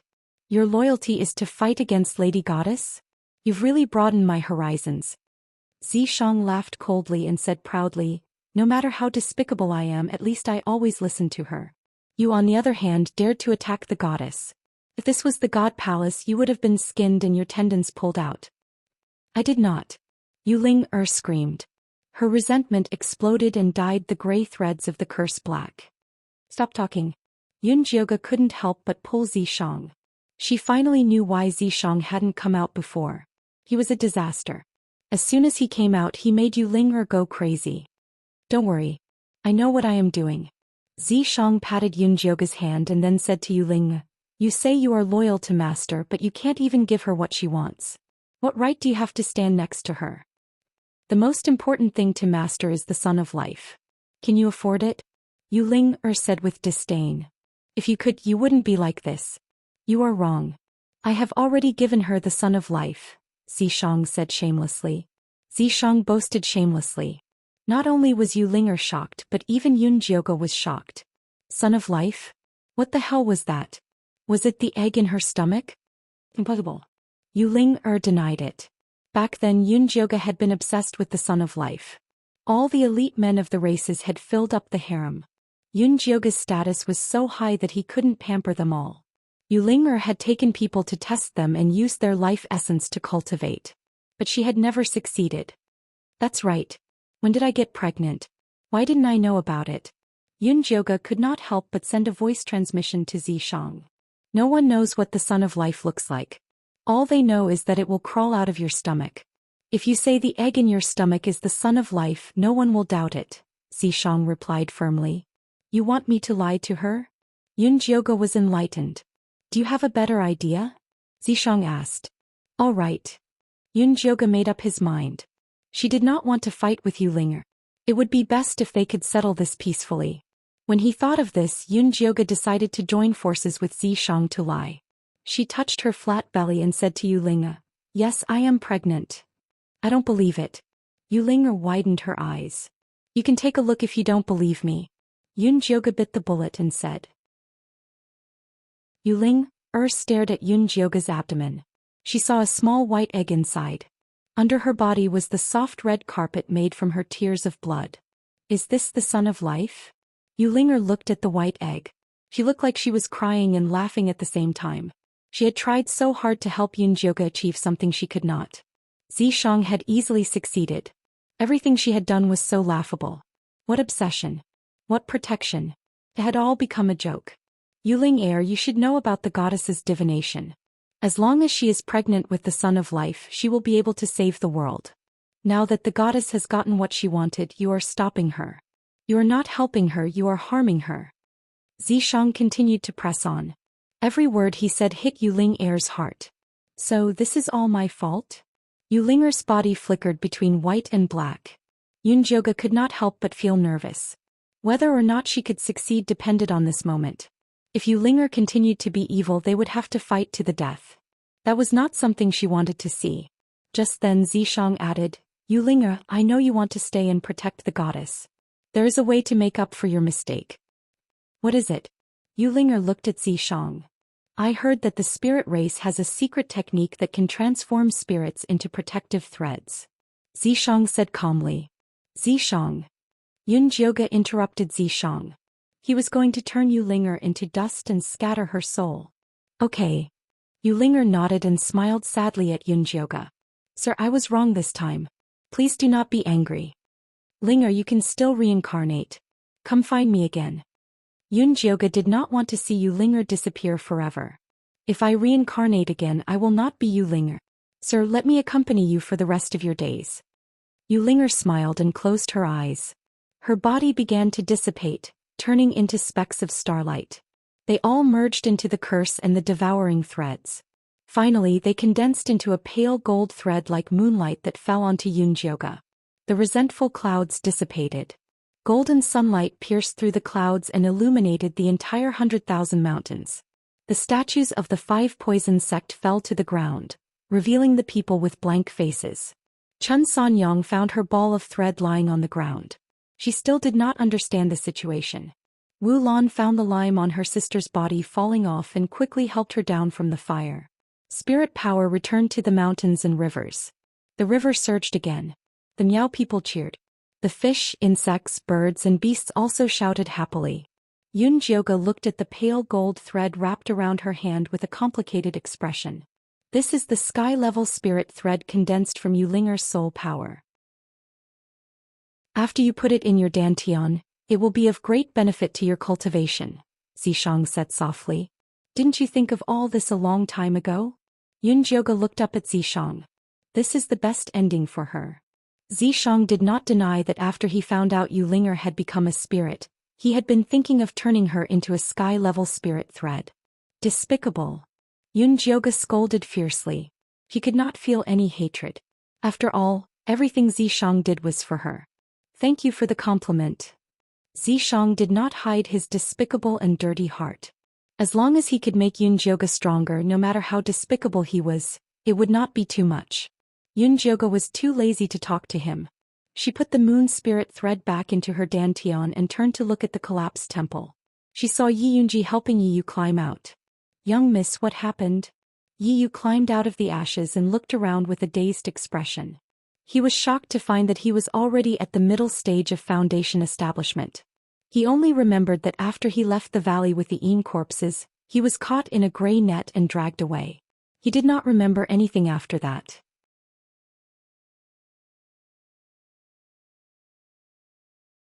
Let's go. Yunjioge led Zishang into the black hole. After a moment of spatial distortion, Yunjioge and Zishang fell to the ground one after another. How did you become so heavy? Yunjioge was heavily pressed down by Zidici's sword. He was nearly flattened into a meat patty. She pushed Zishang away and stood up. She smelled the heavy smell of death. The sky was dark, and the sun looked like it was covered by a black cloth bag. It struggled to let out a little light. The black ground looked like it had been scorched by fire. Wisps of black gas floated in the air. It looked like the end of the world. Oh my God! Yunjioge was extremely shocked. Although she had already expected that this mystic realm would be terrible when she was under the divine temple, she did not expect it to be this bad. At this time, Zishang brought her a piece of bad news. I can't use my demonic power anymore. Are you joking? Yunjioge turned to look at Zishang. His expression was serious. He did not look like he was joking at all. Try and see if you can still use your spiritual power. Zishang asked. Yunjioge tried to use the spiritual power in her body, but she found that her energy center was like dead. She could not use any spiritual power at all. She quickly reached out. Faint golden light floated out, and the moon's spirit threads emerged from her fingers. Good thing I can still use God power. Yunjioge sighed in relief. Otherwise, it would be really dangerous to not be able to use any power in this godforsaken place. Let Dummy out. Let him carry us out of here first. Zishang did not look worried. Although he could not use his demon power, the strongest part of the demon race was his physical body. He could still crush all kinds of monsters if he returned to his original form. Yunjioge used her god power to open the spirit beast pouch and let Dummy out. Ow ow ow. Dummy howled crazily as soon as it came out. He was still struggling with the devouring white threads. Dummy, calm down. It's fine now. Yunjioge was about to comfort Dummy, but she saw its furry face suddenly become dull. It circled in the air blankly, then suddenly flew toward the east. Where are you going? Come back. Yunjioge quickly used her god power to shoot out the moon spirit threads to tie Dummy back. Ow ow ow. Let go of me. I want to go home. I want to go home. Dummy's consciousness surged into Yunjioge's mind, causing her ears to buzz. Wait, what did you say? Go home? Yunjioge shook her head and asked Dummy directly. This is the chaos mystic realm, not the 100,000 mountains. Why are you going home? Go home, go home. Dummy kept shouting this over and over again, and it was struggling more and more intensely. Yunjioge relied on her god power to use the moon spirit threads now. It wasn't worth it to continue wasting time with Dummy. She had no choice but to discuss with Zishang. Should we go with it? Go. They were unfamiliar with this mystic realm anyway, so it didn't matter where they went. Dummy, you can go home, but you have to carry us. Yunjioge finished speaking and stuffed 2 cherry pills into Dummy's mouth. Ow ow ow, master has to go with me. Dummy ate the cherry pill and immediately remembered that Yunjioge was its master. Then let's go. Yunjioge let go of the moon spirit threads that were binding Dummy and sat on Dummy's back with Zishang. Dummy immediately spread its wings and flew toward the east like an arrow released from a bow. Along the way, the ground was dry and cracked like it was covered with scars. There was no green at all and no animals. It was all a dead land. Yunjioge couldn't help but think of Goddess Mountain. If Yuling continued to extract the power of the mountains and rivers, the 100,000 mountains would probably become like this mystic realm, a land of death everywhere. When you sealed it, was this place like this? Zishang suddenly asked. I don't know. I was in a hurry to reincarnate and sealed the revelation of catastrophe in this mystic realm. I didn't pay attention to anything else. Yunjioga's soul had already left her body. If she didn't reincarnate, it would be too late. She didn't have the mood to pay attention to the situation in this mystic realm. Chapter 483. At that time, Yunjioga thought that after she reincarnated, she could contact the people of the God Palace through Li Wei and ascend to the position of goddess again. With the power of the Divine Palace, any secret realm would be a small problem. Unfortunately, the world is unpredictable. She took a wrong path in her reincarnation. When she came back, Li Wei was gone. All her plans changed. I'm afraid this arcane realm wasn't born like this. It's a land of death that was formed later on. Keep your divine power safe and don't use it unless it's absolutely necessary. Zhixiang had a feeling that this arcane realm was not as simple as it seemed. Okay, I got it. Yunjioga also discovered that although her divine power could be used in this mystic realm, it consumed a lot of energy and took a long time to recover. Just binding dummy just now had used up 1% of its divine power, and it still hadn't started to recover. You don't have to worry too much. Although I can't use my demon power, I can still protect you. Zhixiang then told her about his demon body. I've known for a long time. Yunjioga dual cultivated with Zhixiang every single day, so how could he not know the condition of Zhixiang's body? Although she hadn't seen Zhixiang's true form, she was sure that he was very powerful. Therefore, she wasn't too worried about her safety. She was worried about something else. Zhou Xian and the others shouldn't be able to use their spiritual power in the mystic realm. I wonder how they're doing now. Although the three of them had abandoned her, Yunjioga was still worried about their safety. To be exact, he was worried about the two goo worms, Xiao Ying and Xiao Tao.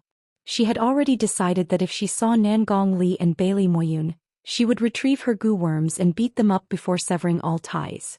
Since they dared to abandon you and enter the pocket dimension, they must have something up their sleeves. You don't have to worry about this. I believe that Nangong Yu will be able to solve this problem very well. As Zhixiang spoke of Nangong Yu, a cold light flashed across his face. That woman must have some sort of secret. Just as the two of them were chatting, Dummy finally flew away from the land of death and came to a sparse grassland. The grassland that should have been lush and verdant was now mottled as if it was suffering from diarrhea. There was very little yellow-green grass and most of the land was brown and dry. Occasionally there would be a few puddles, but not a single river or stream could be seen. Dummy, where is your home? Yunjioga could not help but ask. After flying for 2 hours, no matter how fat it was, its stamina was still limited. Ayo. Dummy responded weakly, but he didn't say where his home was. Yunjioga suspected that Dummy's brain had gone haywire to create a virtual home, so he coaxed it. Dummy, you must be tired after flying for so long. Why don't we take a break? Dummy refused. I still have a lot of cherry pills and spirit water here. You'll only have the strength to continue flying after you eat them, Yunjioga said to Dummy in a tone that sounded like he was bluffing a child. Dummy hesitated for a moment, but soon let out an unwavering howl, then sped up and continued flying forward. Why is Dummy so persistent? Could it really be that its home is here? Yunjioga was convinced. Dummy had always been a foodie. To be able to firmly resist the temptation of delicious food, there had to be something more important than food or survival. Can you see the ball of gas in Dummy's head now? Zhixiang suddenly asked. Sure.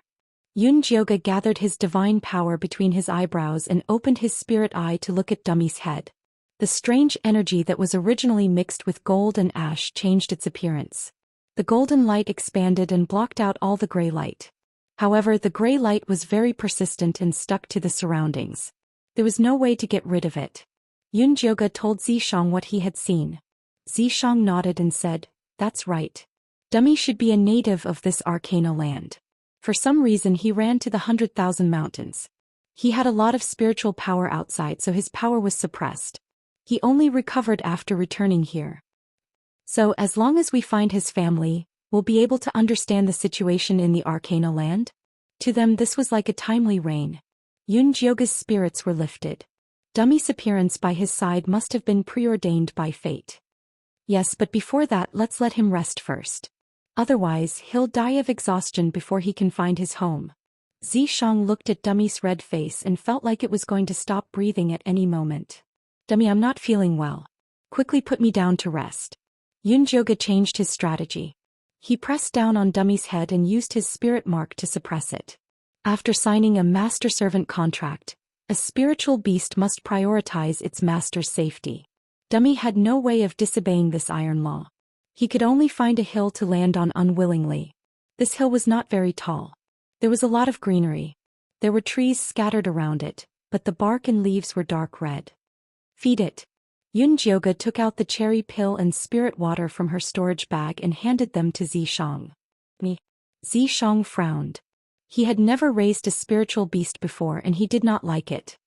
I still need to organize the storage bag. Every time she opened the storage bag she needed divine power. It was too wasteful. He had to organize some of the commonly used items. Alright. Xiang took the pill and spirit water and began to feed Dummy reluctantly. Dummy did not resist. Instead it ate quickly. It seemed like it wanted to leave as soon as possible. Pill food water. Yunjoga muttered as she took out the items she needed. Although golden core cultivators could not eat, they could not use their demonic power and spiritual power. It was better to take out some as backup. After preparing the necessities for survival, Yunjoga took out the evil sword. The last time she saved Shirley, the evil sword had been devoured by sea. It was now a piece of scrap metal. However, the material of the evil sword was very good. It was still extremely sharp. It could be considered a divine weapon among ordinary iron. It should be useful to keep it. Ow ow ow. After Dummy quickly finished the cherry pill and spirit water, it shouted at Yunjoga. Are you ready? Let's go. Wait a little longer. Yunjoga was considering whether to release Fei Fei and the treasure-seeking scorpion from the spiritual beast bag. Ow ow ow. Hurry hurry hurry. Dummy began to urge her. After returning to this mystic realm, its ability to express itself had improved a lot. Yunjoga's ears were starting to suffer. Alright. Let's go now. Yunjoga decided not to release the spiritual beasts. One dummy was noisy enough. Adding Fei Fei would definitely make her ears explode. Yunjoga carried the bag and was about to climb onto Dummy's back. Xiang suddenly hugged her and rolled to the side. Then a black arrow whistled through the air toward Dummy. Chapter 484. Dummy instinctively opened its mouth and spat out a flame to knock the arrow away. Then it looked around in anger. Who is it? Yunjoga stood up and realized there were many people lying in ambush around the hill. No, to be exact, they weren't just humans. These people only had a piece of animal skin around their waists. Their naked bodies were the same brown as the earth. It was hard to tell where they were when they lay on the ground. They looked like humans, but the thick tail behind them looked like lizards. Were they demons? Yunjoga asked Xiang with his eyes. Xiang shook his head and said silently, Beastmen. Beastmen and demons were two different things. Beastmen mainly had beast instincts.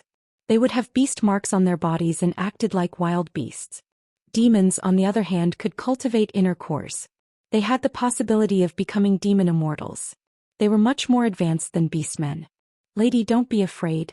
We'll save you after we kill this damned birdman. A clear voice came from the tree. It wasn't the common language of the Tsonglan continent. It was a very stiff and strange language.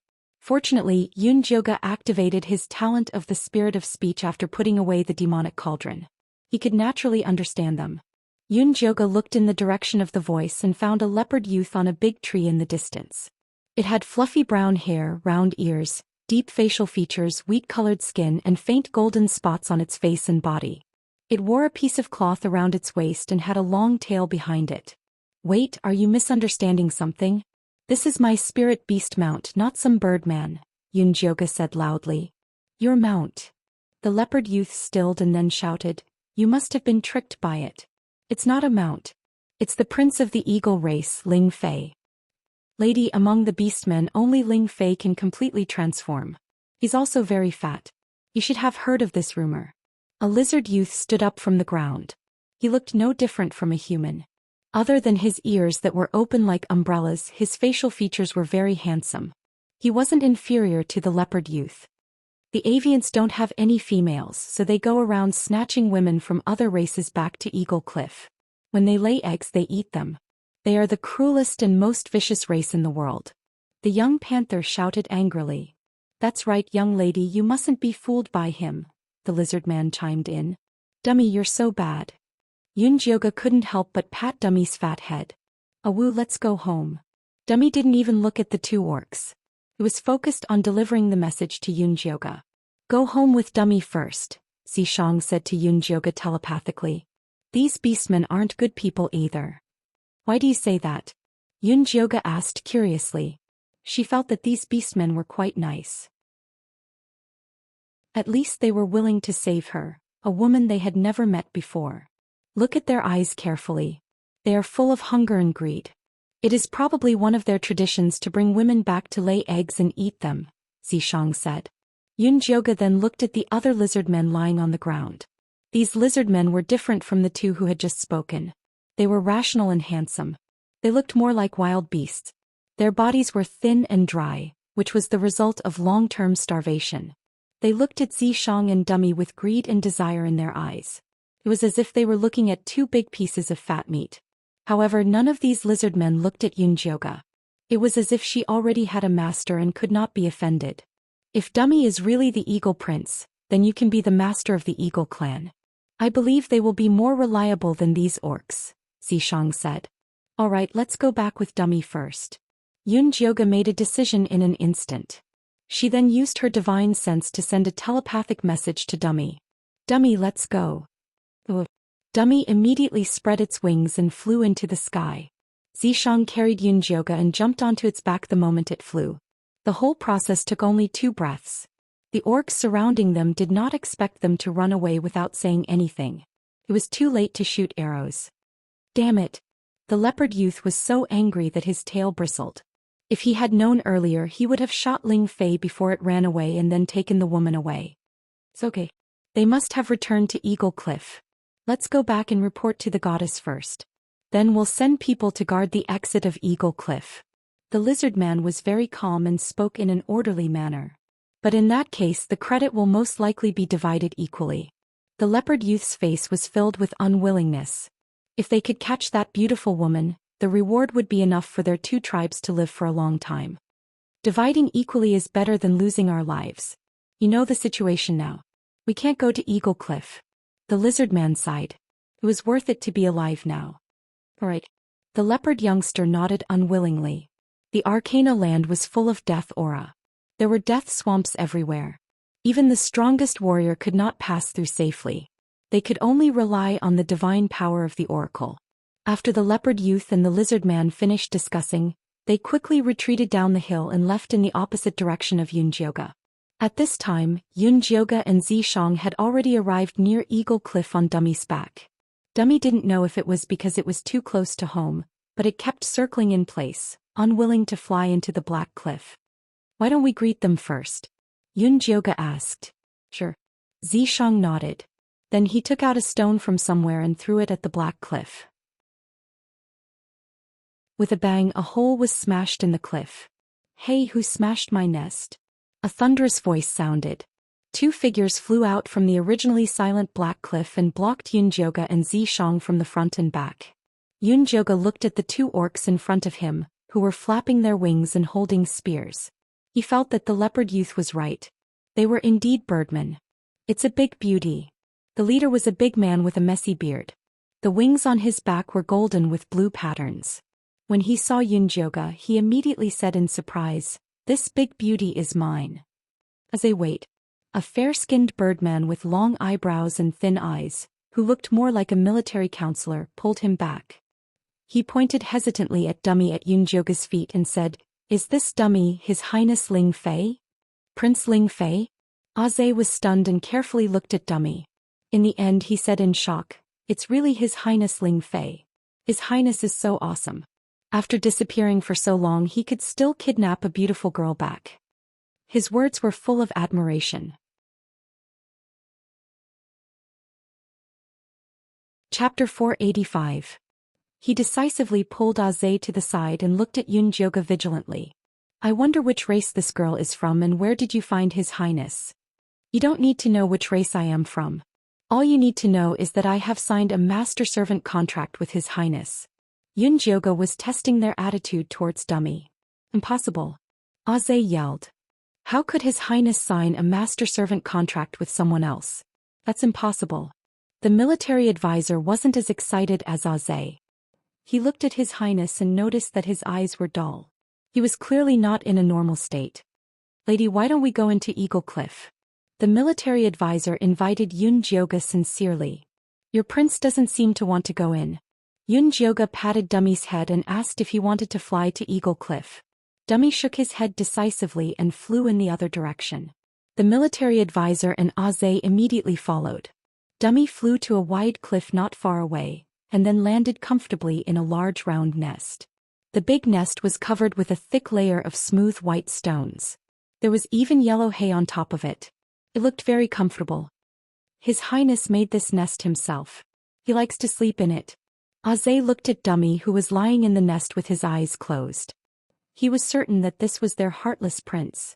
The military advisor looked at His Highness and smiled at Yun Jioga. I'm Jun, nicknamed military advisor. What's your name, lady? What's your name? My surname is Yun. This is my guard Yizi. Yun Jioga gave a simple introduction. Oh, so it's Lady Yun and brother Yizi. The military advisor nodded politely. Yun, do we have the Cloud tribe here? Aze looked Yun Jioga up and down strangely and pointed at Zishang. This brother doesn't look like he's from the Yi tribe. Shut up. No one will think you're mute if you don't speak. The military advisor glared at Aze. The tower-like Aze didn't dare make a sound. He shrank to the side and looked very stupid. Miss Yun, how did you find our Royal Highness and how did you sign a contract with him? The military advisor continued to ask. Before I answer that question, I'd like to ask you what's going on with your eagle tribe. I've bumped into a leopard tribe and a lizard tribe on my way here. They didn't seem to have a good impression of you. Yun Jioga skillfully threw the question back at them. It must be the little leopard and big ears. It's one thing for these two to betray our Gulai god and join that god messenger, but they dare to spread rumors about the eagle race. I must kill them. Zhe roared furiously. Jun was rather calm. He explained to Yun Jioga. You're talking about the leopard prince, Little Flower, and the lizard prince, Doll. They're not on good terms with us because of their differences in tribal development. Is that so? Why don't you tell me? Yun Jioga smiled. It was obvious that if they didn't explain things clearly, they wouldn't be able to get Dummy's attitude from him. Actually, everyone in the orc race knows this. There's nothing to hide. The military advisor continued. There were 79 tribes in this chaotic secret realm.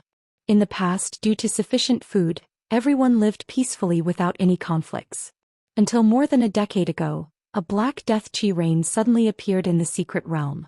Those who were drenched by the black rain would quickly lose their lives. Then the mountains and rivers were polluted. The grasslands became dead. Large amounts of herbivores died. There was less and less food. The competition became more and more intense. Battles kept happening. Wait, tell me precisely, more than a decade ago? Yun Jioga remembered that when Li Wei left the Thunder Nation it was 18 years ago. I think it was 18 years ago. Is there a problem? The military advisor looked at Yun Jioga suspiciously. No problem, you can continue. Yun Jioga shook his head. At that time, Li Wei was probably being hunted by Zhou Xian and the others. Did it have something to do with this black chi rain? Yes, because the eagle race can fly, we are better off than the other races. That's why they often come to us for help. However, our abilities are limited. Gradually, there were conflicts and our relationship worsened. Although the military advisor said it simply, Yun Jioga knew that the conflict must have been very intense. However, she didn't care about that. She was more concerned about how Dummy got out of the secret realm. A month ago, a black whirlpool suddenly appeared in the sky. Prince Ling Fei flew into it when we weren't paying attention. In the end, he never returned. The whirlpool also disappeared. The military advisor couldn't help but sigh. At that time, the eagle race was worried sick. They couldn't find the prince anywhere. In the end, they spent a lot of money to find the best elder in the turtle tribe who was good at divination. The elder said that the prince was no longer in their world. They thought that the prince was dead. They didn't expect the prince to suddenly return. He even brought back 2 outsiders who didn't look like local orcs. A month ago was the time when Nangong Yu brought Zhou Xian and the others into the secret realm. That hole was probably a spatial crack left behind when they came in. Dummy, that idiot was really bold. He actually dared to barge in like that. He would be lucky if he became an idiot.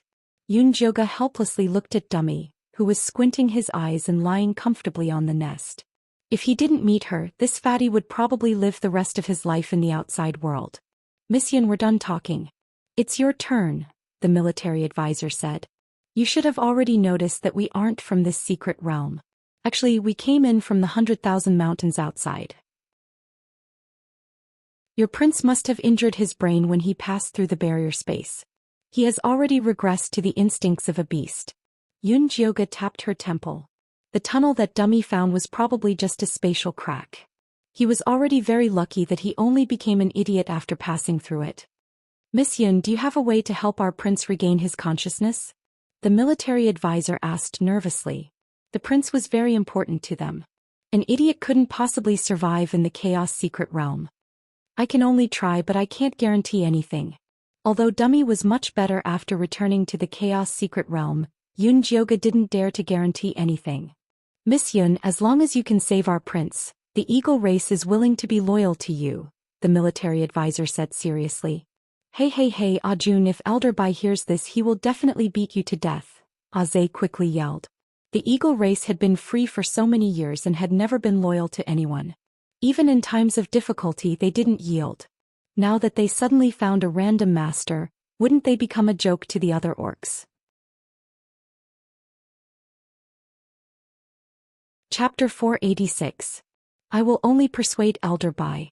You don't have to worry about that. Advisor Jung glared at Aze. The people in the primal chaos secret realm had all gone to that divine messenger. If they didn't find someone to rely on, they would be destroyed sooner or later. Since this woman could sign a master-servant contract with the prince, she definitely wasn't a simple character. They would seek refuge with her first.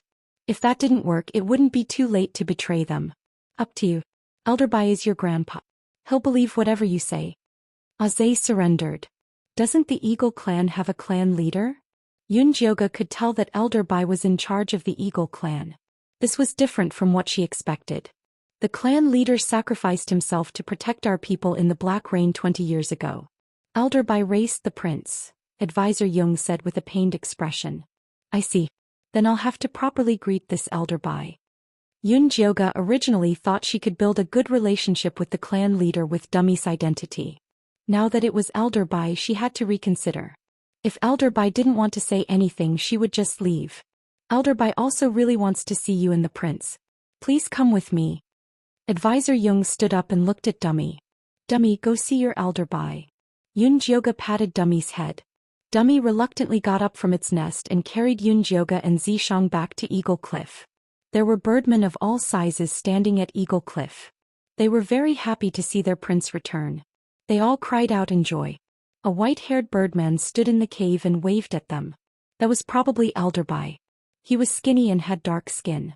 The wrinkles on his face looked like they were carved by knives, but his eyes were clear and shining with intelligence.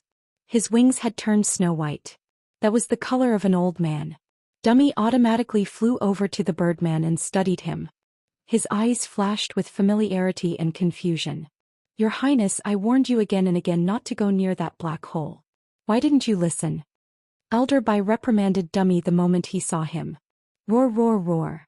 An angry expression appeared on Dummy's chubby face. Then it jumped onto Elder Bai's nest and put on a look that said, a dead bird is not afraid of boiling water. You. Elder Bai pointed at Dummy's head in exasperation. I'll deal with you later. He then looked at Yunjioga.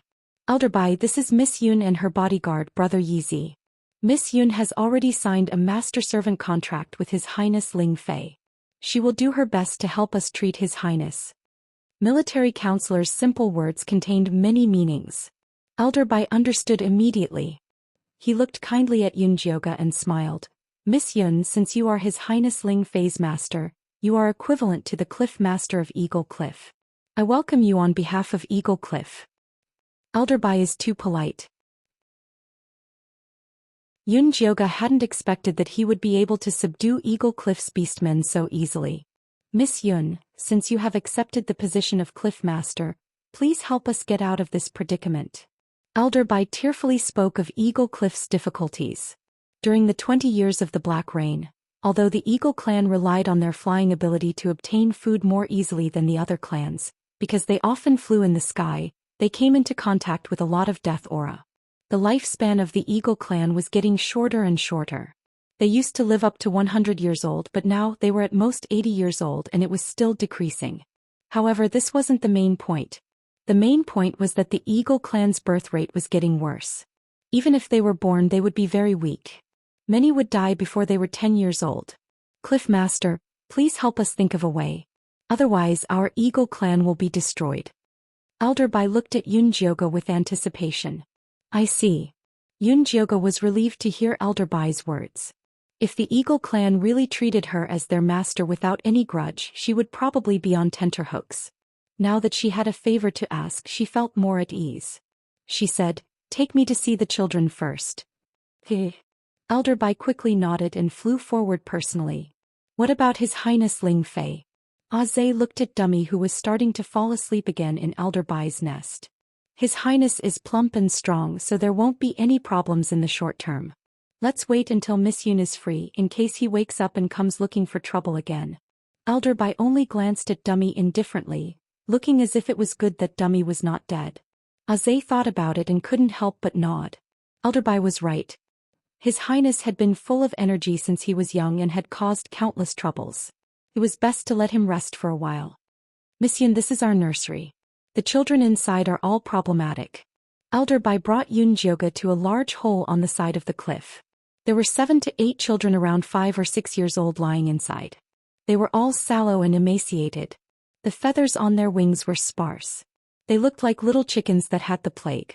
Seeing Yunjioga walk forward, the little chicks all looked up at her and then drooped down weakly as though they didn't even have the strength to speak. Yunjioga walked in front of the youngest child. This child was about 4 years old. He was all skin and bones. His wings were pitifully small and drooped behind him like decoration. A pair of big blue eyes stared at Yunjioga. He was very cute. Good child, what's your name? Yunjioga asked softly. Ashue, the birdman. Ashue replied softly. Ashue, can you show me your hand? Yunjioga's voice became even softer. N. Ashue obediently stretched out his slender arm. Yunjioga began to feel Ashue's pulse. Then she carefully looked at all the children and frowned. There was indeed some dead air in these children's bodies, but the most serious was a trace of gray air. That strange gray air was very similar to the one in Dummy's brain. It filled the children's organs and inhibited their development. This gray air spread so evenly. It should be formed naturally. If it was the day after, it would have accumulated in a fixed place like Dummy. Speaking of congenital, it could only be brought out of the womb. Miss Yun, do you see anything? Can we children still be saved? Elder Bai stared at her and asked hopefully. These children have some congenital deficiencies. It should be a problem brought out of the womb. Where are their parents? I have something to ask them. Yunjioga planned to investigate before telling the Eagle people about the gray air. Wait a moment. Elder Bai turned and ordered Zhe, call Hui over. Yes. Zhe immediately flapped his wings and left the cave, flying towards the other side of the cliff. Chapter 487. Zhe quickly brought in a tall, skinny, gray-winged, middle-aged birdman. This birdman called Hui was very skinny with protruding cheekbones and a long scar across the right side of his face. He looked very fierce. Hui greets Elder Bai. Hui seemed to be very respectful to Elder Bai. Miss Yun, this is Ashue's father. Ask him if you have any questions. Elder Bai said. Where's Ashue's mother? Yunjioga realized that he hadn't seen a single female in all this time at Eagle Cliff. Was she really eaten after giving birth? She passed away in childbirth.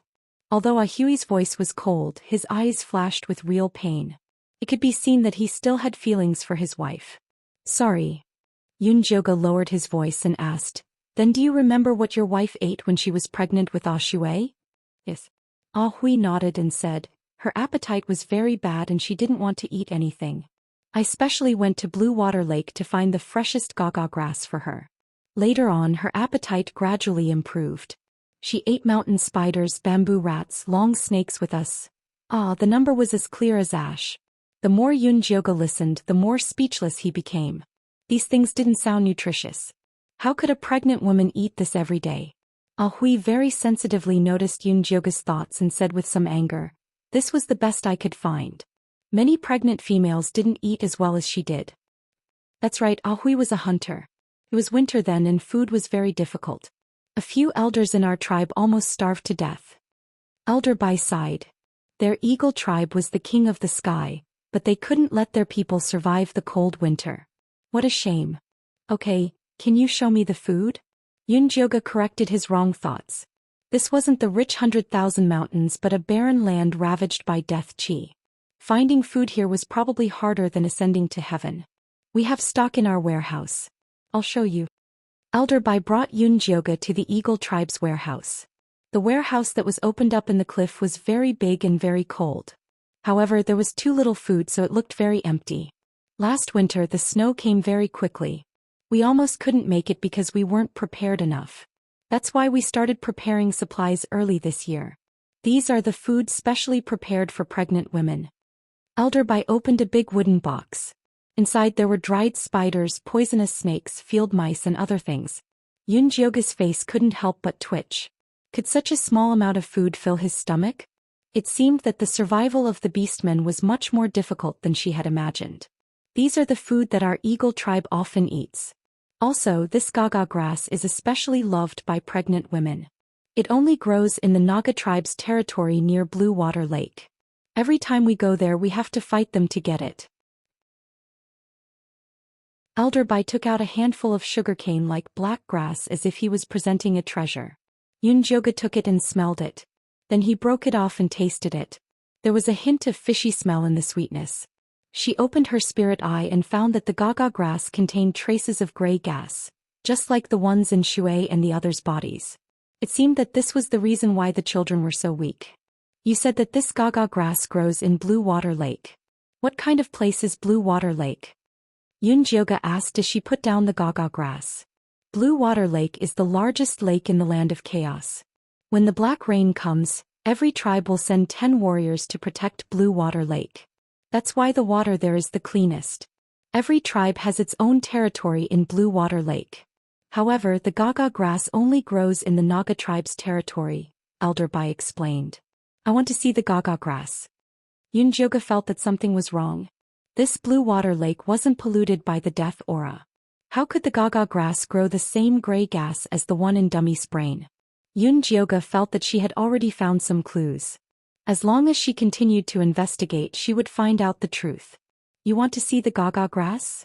Elder Bai was a little surprised, but he quickly made a decision. Alright, but you'll have to wait for a while. The warriors are still out hunting and haven't returned yet. Tomorrow I'll send 10 warriors to escort you there. There's no need. Dummy can send me there. The eagles that Yun Jioga met today were all skinny and looked very weak. It was better to bring Dummy there. Miss Yun, the Naga tribe is not only strong, but they also have weapons from the god's messenger. No matter how strong the prince is, I'm afraid he won't be able to protect you too. It wasn't that Elder Bai looked down on Yun Jioga and her guards, but he knew that outsiders couldn't use divine powers in this mystic realm. This was also the reason why he dared to lead the Eagle tribe to swear loyalty to Yun Jioga. They could turn against her at any time without any pressure. God's messenger? Yun Jioga couldn't help but look at Zhishang. She remembered that she didn't send any god's messenger. Even Li Wei was only a reincarnated god guard. Zhishang was also confused. However, he couldn't use his demon powers so he couldn't secretly communicate with Yun Jioga. He could only shake his head and signal that they would talk later. Is the god's messenger male or female? What does she do? Is there anything special about her? Yun Jioga asked Elder Bai. The god's messenger is a beautiful young lady. He came to our chaotic mystic realm a month ago. Not only can she use divine power, but she also brought a lot of food, weapons and equipment. As long as you're loyal to her you'll receive help. Many tribes in our mystic realm have already submitted to her. The Naga tribe was the first tribe to submit to the god's messenger. They exchanged for a poisoned crossbow from the god's messenger. It's specifically used to deal with the Eagle tribe. We've suffered a lot from it, Elder Bai said.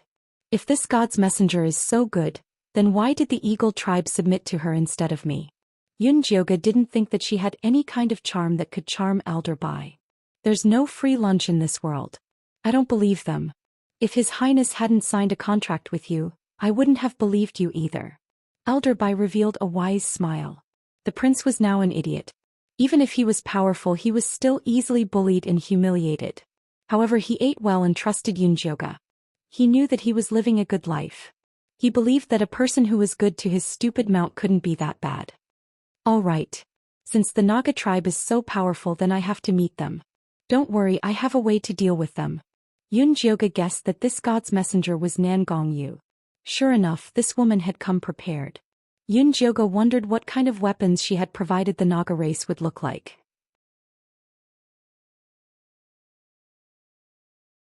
Chapter 488. Miss Yun, I can't agree. I can't watch you risk your life. Elder Bai wouldn't agree. Yunjioga was the only hope of the eagle race. He was more important than his own life. Due to the unreliable dummy's demonstration, Yunjioga became an impulsive and unreliable person in Elder Bai's mind. Elder Bai, I'm confident if I dare to go. To be honest, this guard of mine is also from the Naga race. I won't be in danger with him. Yunjioga looked at Zhishang. Now's your chance to shine. When this guy first appeared, he was pretending to be a snake. Don't be a coward. Brother Yizi is from the Naga race? Elder Bai didn't believe it. The Naga had scales on their faces and hands, and this man whose face could not be seen clearly was too clean. I'm from the black snake race. Zhishang cooperated. Black scales grew on his cheeks and soon covered his entire body. The scales were so shiny that they looked like they were made of gemstones. They were dazzlingly beautiful, like the most beautiful artwork that would shatter with one touch. Zhishang saw that Elder Bai's eyes were filled with suspicion, so he punched the wall. Rubble cracked and dust flew. A huge hole appeared in the wall. Do you believe me now? Zhishang looked like he was going to punch a hole through if he didn't believe him. Elder Bai nodded. Yes, I believe you. Warrior Yizi is strong indeed. With you protecting Miss Yun, she'll be fine. Then let's go to Blue Water Lake now. By the way, does Dummy know the way? Yunjioga asked. With Dummy's muddle-headed brain, he didn't want them to carry him into the ditch. I'll let Aze and Ajun go with you. They often go to Blue Water Lake and are the most experienced. These two were Elder Bai's most trusted subordinates. He usually didn't want to send them out. But this was a special situation. With them guarding Yunjioga, he was more assured. Yunjioga nodded and followed Elder Bai out of the storage room. He saw Dummy squatting at the door and staring at them in confusion. There were two red-skinned trees with a huge cowhide rope tied between them. Aze and Advisor Jun were introducing the environment of Eagle Cliff and the troublesome things he had done in the past. Your Highness, that's the slingshot you made. As long as you put a stone on it, it can fly very far. Back then, when the other tribes wanted to attack our Eagle Cliff, this thing helped a lot. Although Elder Bai scolds you all day long, he's actually very proud of you. The military counselor turned around and asked Elder Bai. Right. I ass. This brat causes trouble every day. If he could just stop a little, I could live for a few more years. Although Elder Bai's tone was harsh, his eyes were very kind. It was obvious that he loved Dummy very much.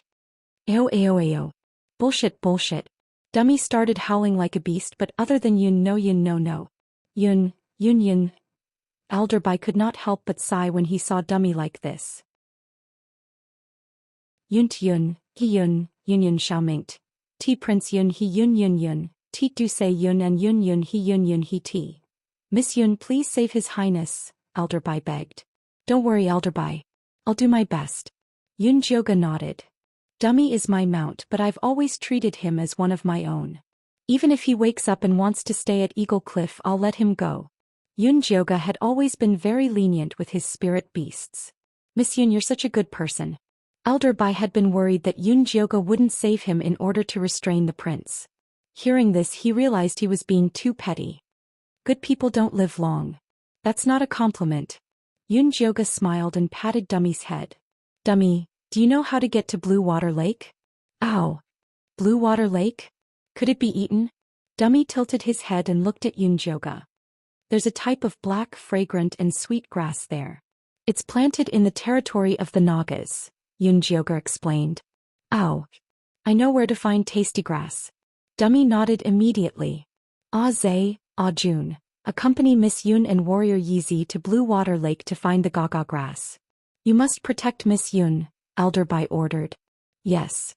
Zhe and Jun didn't understand but nodded without hesitation. Then Yun Jioga and Zishang sat on Dummy's back and flew towards Eagle Cliff. Along the way they encountered many returning eagles. They were all skinny and the food they carried in their hands was very little. Don't you have any females here? Yun Jioga couldn't help but ask. Why not? You really believe what Little Blossom and Big Ear said? Zhe pointed at a few caves and said, we don't have females. We marry them from outside. They can't fly so they can only stay in the caves. They rarely come out. Yun Jioga followed Zhe's gaze and saw a few females. One of them had a very long face. It was probably a horse. One had bull horns and was very tall. It was probably a bull. She even saw a girl from the rabbit tribe. She had long black hair, long soft ears and red eyes. She was petite and cute. She was waiting at the entrance of the cave for her partner to return. A young eagle carried a large bundle of grass and carrots and flew towards her. They looked good. At least they were much better than the eagles flying in the sky. Of course our eagle race treats our females very well. Agu saved that rabbit race chick from the swamp of death. He goes out every day to find food for his partner before starting to hunt, Zhe said proudly. Looks like I misunderstood you before. Yun Jioga was a little ashamed. He was definitely a good male to save food for his wife and children. It's fine. As long as the misunderstanding is cleared up.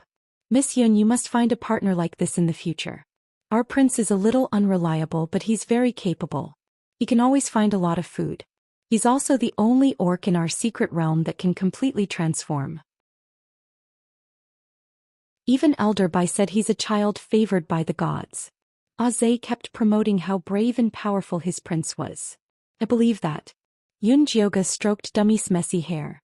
As a foodie, finding food was his instinct. Being her mount, wasn't that the same as being favored by the gods? Ow ow ow. Dummy seemed to know that everyone was praising him. He shouted a few times in high spirits and sped up.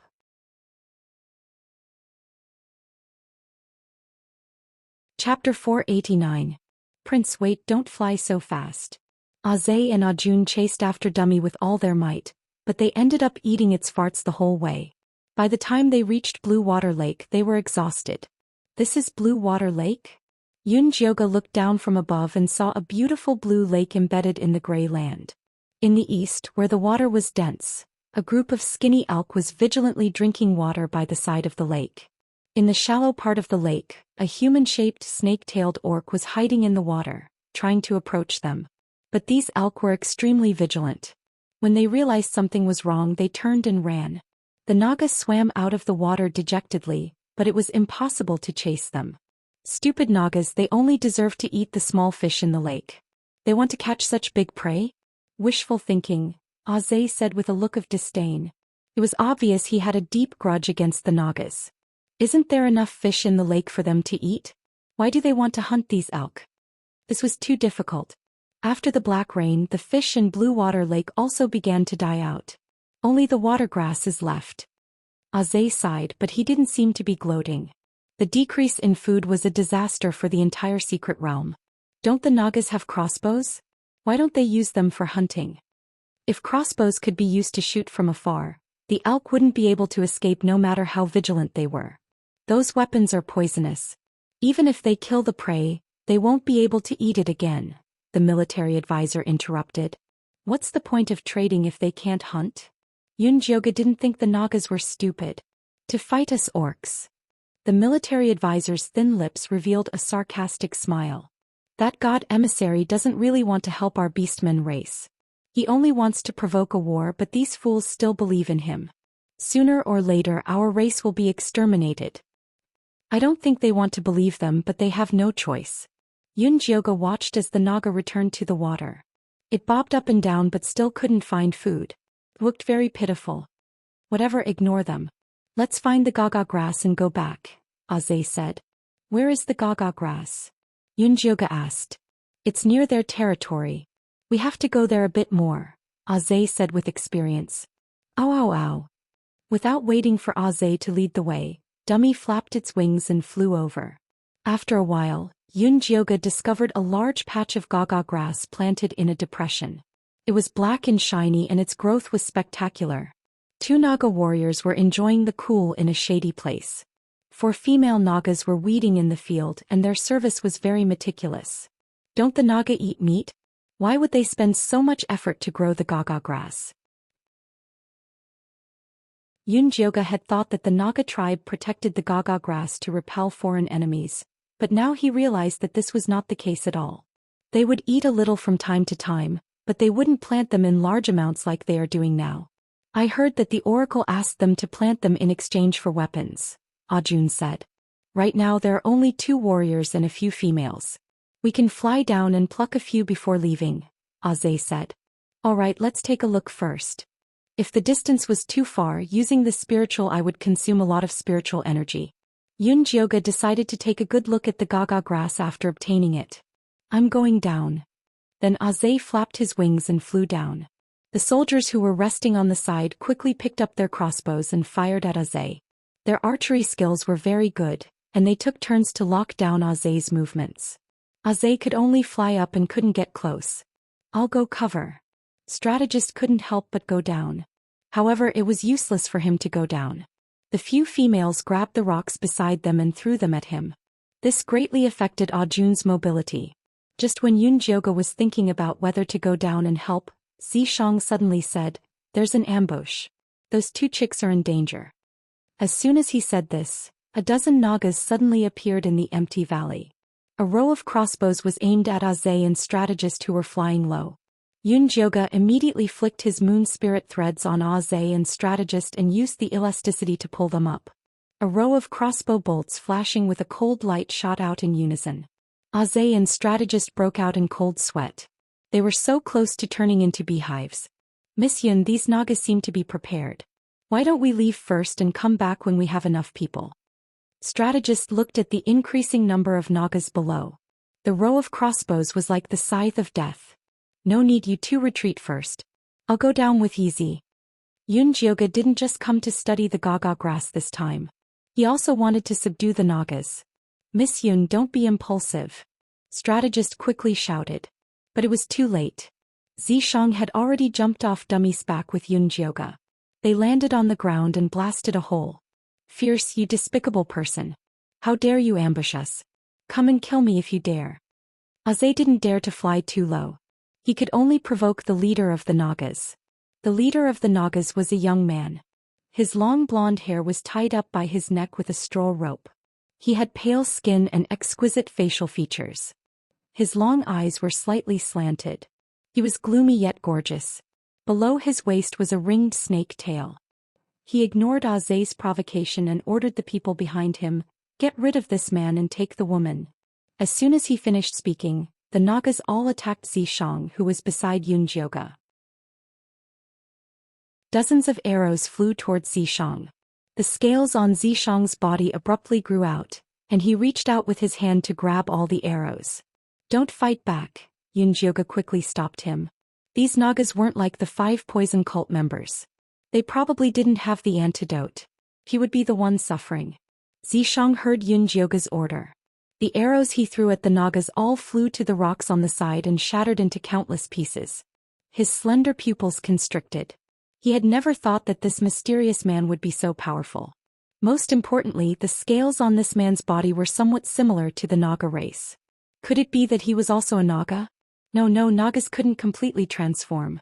He didn't have a snake tail. He might be a different race. The divine messenger had given the order to all those who surrendered. If they could catch the woman flying to Eagle Cliff, they would get large amounts of food. It was already autumn. Winter wasn't far away. It was especially hard to get food this year. There were fewer and fewer fish in Blue Water Lake. They weren't good at hunting on land. If they couldn't get the divine messenger's food reward, this winter would be very difficult. Even if they could hibernate, many people would die. Especially those cubs. None of them would survive. Thinking about this, he immediately threw those messy thoughts to the back of his head and ordered his people, "Continue attacking."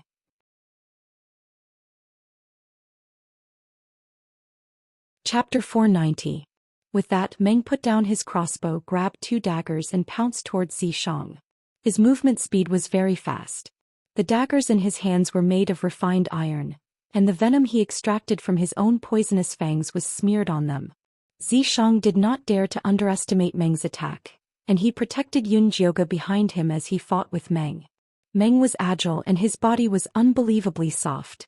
His movements were fast and accurate and he had great strength. If it was any other cultivator who had lost their spiritual energy, he would definitely be a terrifying killer. However, Zhishang was strong to begin with and he blocked Meng's attack with every move. He quickly found an opening that Meng revealed and punched him in the chest, sending him flying.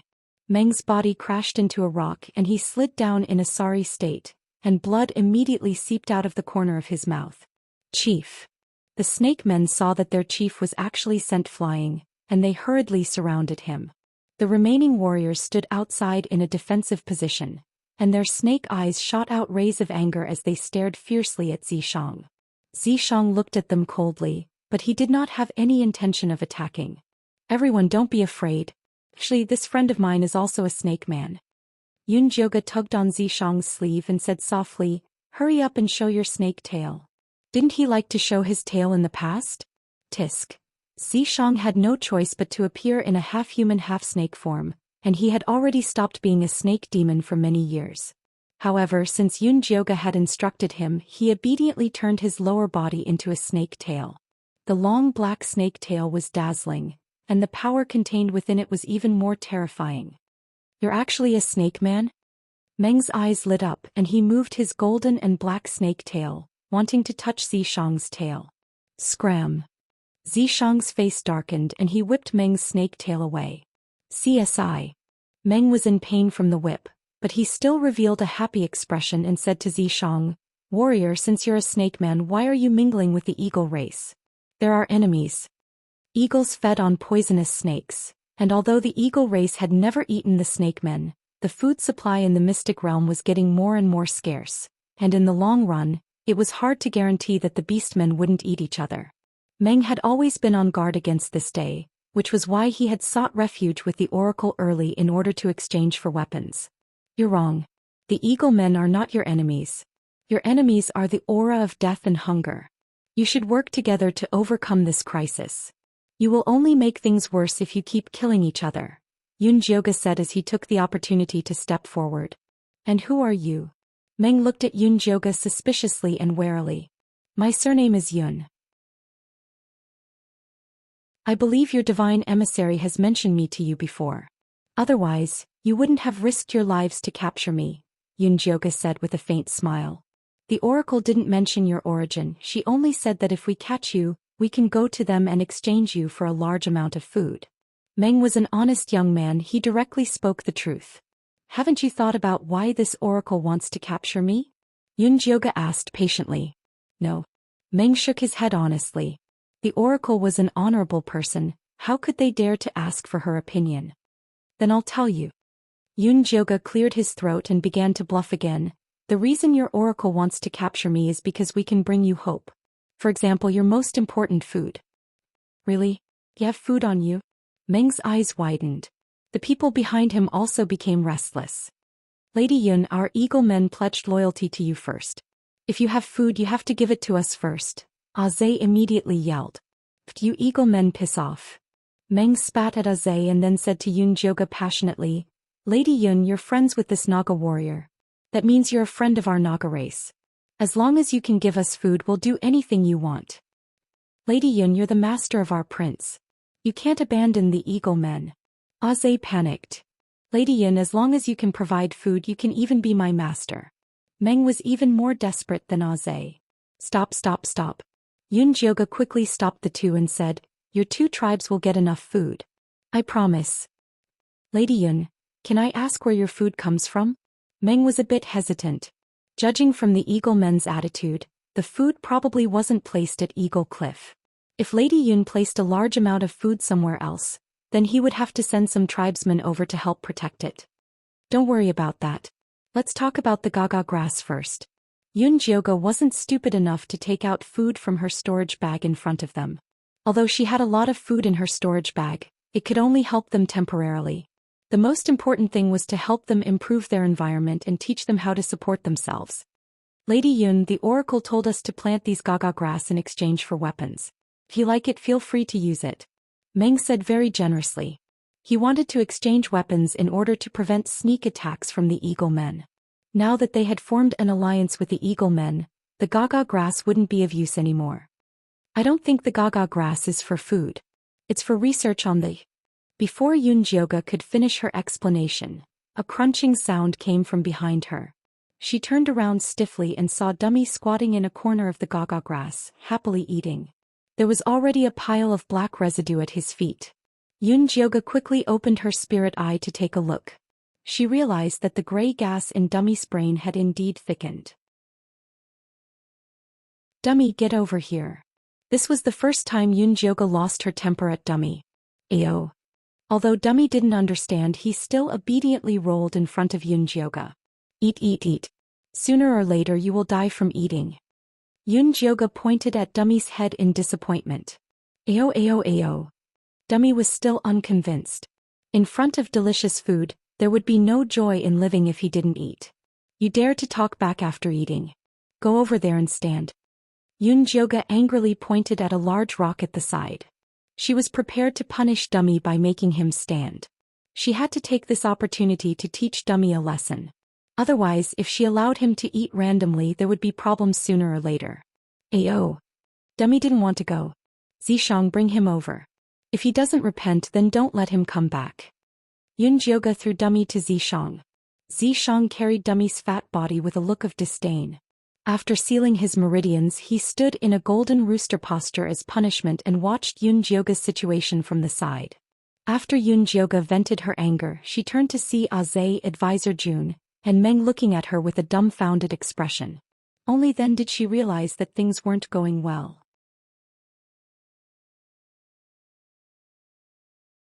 Chapter 491. It was over. It would be troublesome if they misunderstood that he didn't treat Dummy well. Yunjioga quickly explained to Aze and military advisor, the reason your prince became an idiot was because his brain was blocked by a gray chi. He was much better after he came back, but after eating this grass it worsened. That's why I'm so angry. Miss Yun, just teach His Highness Ling Fei a lesson. He's indeed too naughty. Because the tribe leader passed away early, the people in the tribe let him have his way. If you can teach him well, the entire Eagle tribe will be grateful to you. Aze looked at Yunjioga excitedly. In the past, Elder Bai had wanted to punish the prince countless times, but he would always get away with it. If he was punished too harshly, he would even bring out the former tribe leader and nag at him. No one had the heart to do it, and in the end he became a demon king. He even dared to charge through the holes in the sky. Now that Yunjioga was willing to teach him a lesson, they were happy. Seeing that Aze was truly grateful and military advisor wasn't unhappy, Yunjioga was relieved. At this moment Meng suddenly interrupted, Miss Yun, you just said that Ling Fei became an idiot because he ate our grass. Is it poisonous? That's right, it's your grass that's poisonous. That's why our tribe's cubs are so weak. None of them can live past 10 years old. Aze pointed at Meng and yelled. Meng's face immediately paled. Their tribe was also experiencing a situation where cubs died young. Because everyone was in the same situation, they thought it was because there wasn't enough food. They just desperately searched for food. They didn't expect it to be caused by the grass. Your grass is indeed problematic. You've been planting it for so long. Haven't you noticed anything different from before? Yunjioga asked. Orcs had a long-standing habit of eating the grass. There was no problem before, so it must have mutated recently. In the past, the gaga grass was hard and dry, and there wasn't much water, so it didn't grow very fast. However, ever since the oracle gave us a new planting recipe, the gaga grass grew very fast. Basically grew again and again after we cut it. The god's messenger asked us to cultivate it, and he said that he will promote it in our chaos mystic realm, so that all beastmen can eat the fresh and delicious gaga grass. Meng said with a pale face. Because their tribe's territory was rich in gaga grass, their tribesmen didn't like to eat it. Only pregnant women who wanted to change their appetite after pregnancy would eat more. What kind of secret technique did they teach you? Let me have a look, Yunjioga said, extending his hand. This is it. He took out a wooden box from the animal skin bag he was carrying on his back. When he opened it, there were many gray fruits inside. He handed one to Yunjioga and said, Just grind the fruit, mix it with water and sprinkle it on the ground. Yunjioge picked up the gray fruit and sniffed it. He didn't find any strange smell. She then opened her spiritual eye to observe carefully, but she did not discover anything special. Let me have a look, Zishang walked over and said. Yunjioge handed over the gray fruit. Zishang looked at it carefully. Finally, he wiped it with the hem of his clothes, scraped some powder and was about to pour it into his mouth. You're crazy. You don't even know what it is and you dare to eat it. Yunjioge hurriedly pulled Zishang's hand and snatched the gray fruit. That fat bird was fine after eating it. Nothing will happen to me. Zishang said indifferently. How can you be so sure? What if something happens? Yunjioge glared at Zishang. He was also a troublemaker. I was wrong. I won't eat random things in the future. Zishang admitted his mistake. Although Yunjioge was fierce, it felt good to be cared for by her. Meng, grind this fruit and pour it on me. Yunjioge placed the gray fruit back in Meng's hands. Okay, please wait a moment. Meng called over a rather old female snake person and told her to pour water on the gaga grass as usual. The female snake person took the gray fruit and smashed it into powder. Then she mixed it in a bucket of water and carried it to the field. After being watered, the gaga grass looked very energetic. The black color was very pure. It looked very tempting. Mengqi really wanted to try it. How is it? Did you see anything? Zishang asked. Not yet. Yunjioge moved her gaze away from the gaga grass and looked at the female snake person in charge of watering the field. This female snake person looked to be around 50 years old. Her hair was white and her face was full of wrinkles. Her eyes were a little turbid. She stood there in a daze like a wooden person. What's your name? Yunjioge asked the female snake person warmly. The female snake person did not have any reaction. It was as if she did not hear her question.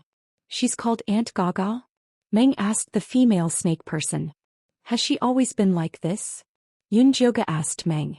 No. In the past, Aunt Gaga was very amazing. She would always find the freshest and tastiest gaga grass. Later on, food became scarce. In order to save more food for her child, she fainted. When she woke up, she was a little dazed. However, she is still very good at growing gaga grass. Meng explained. Yunjioge opened her spiritual eye and saw that Aunt Gaga's brain was filled with gray gas. Is there a problem? Meng saw Yunjioge's weird expression and could not help but ask. I don't think she is dazed. She is like the Eagle Prince. Her brain was blocked by the gray gas and she lost her consciousness. Yunjioge said. How is that possible?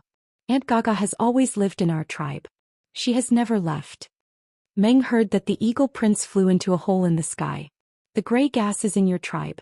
It is silently swallowing your consciousness.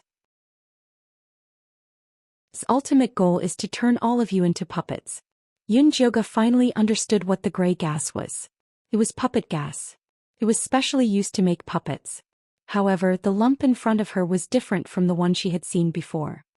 You mean someone wants to turn all the beastmen in the primal chaos secret realm into puppets? Zishang asked. That's right. Yunjioge nodded. The gaga grass was the medium through which the gray gas was spread. The person behind this was too evil. He actually wanted to kill the beastmen by using pregnant women. When the beastmen were completely hopeless, they would speed up the process. Then how do we get rid of it? Meng asked. He did not want his tribesmen to become puppets. They are deeply poisoned. I have no idea how to get rid of it. Lock up all these people who suddenly became dazed. We will talk about it later. Yunjioge did not have the time to deal with these adult beastmen. In her heart, the cubs were more important.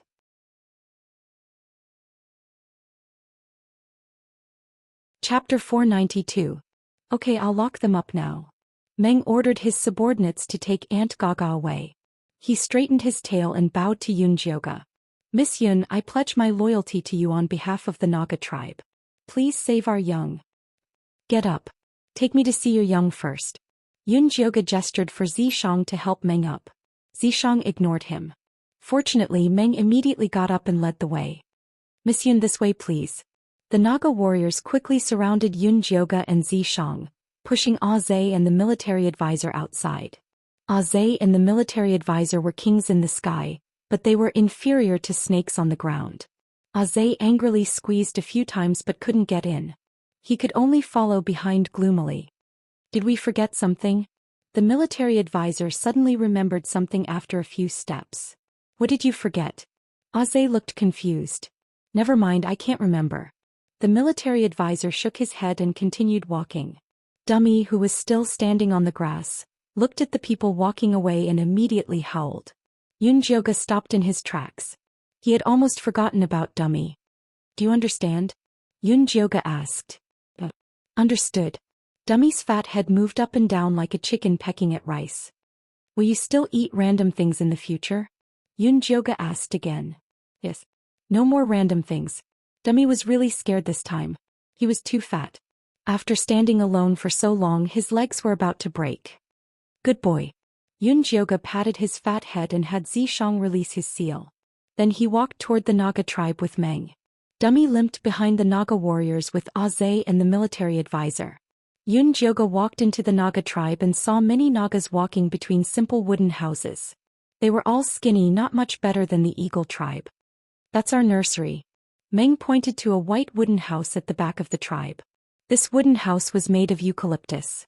It had no doors or windows. There was only a round hole for the Nagas to crawl through. Yunjioge naturally couldn't crawl through the hole like the Nagas. It was dark inside, so he asked Meng to move the little Nagas out. Little Nagas are very afraid of light, Meng said with a troubled expression. How are you afraid of light? Do your eyes tear up when you see light, or do you feel uncomfortable when you're exposed to sunlight? Yunjioge asked. I'll have to ask someone. As the chief of the tribe, Meng put all his energy into survival, so he didn't know much about these things. After asking the people who were in charge of taking care of the little Naga, he found out that the little Naga's eyes would cry when it saw light.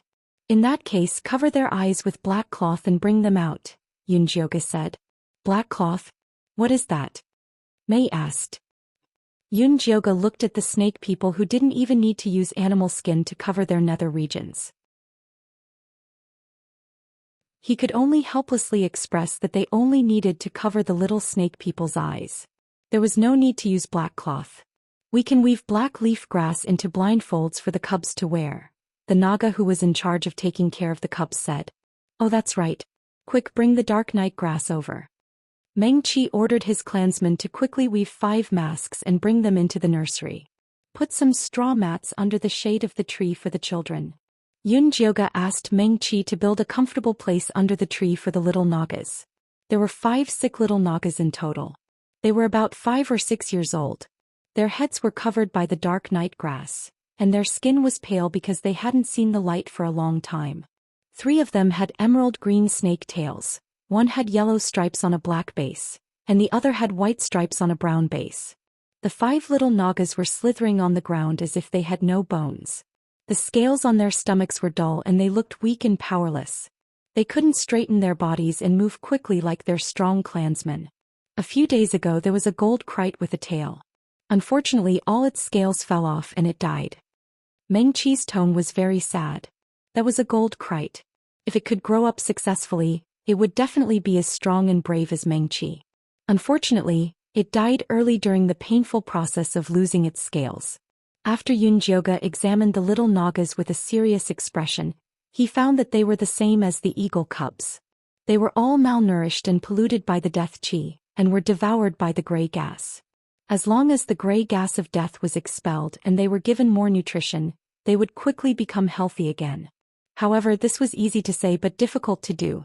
Malnourishment and the death qi were easier to deal with, but she couldn't think of a solution to controlling the gray gas.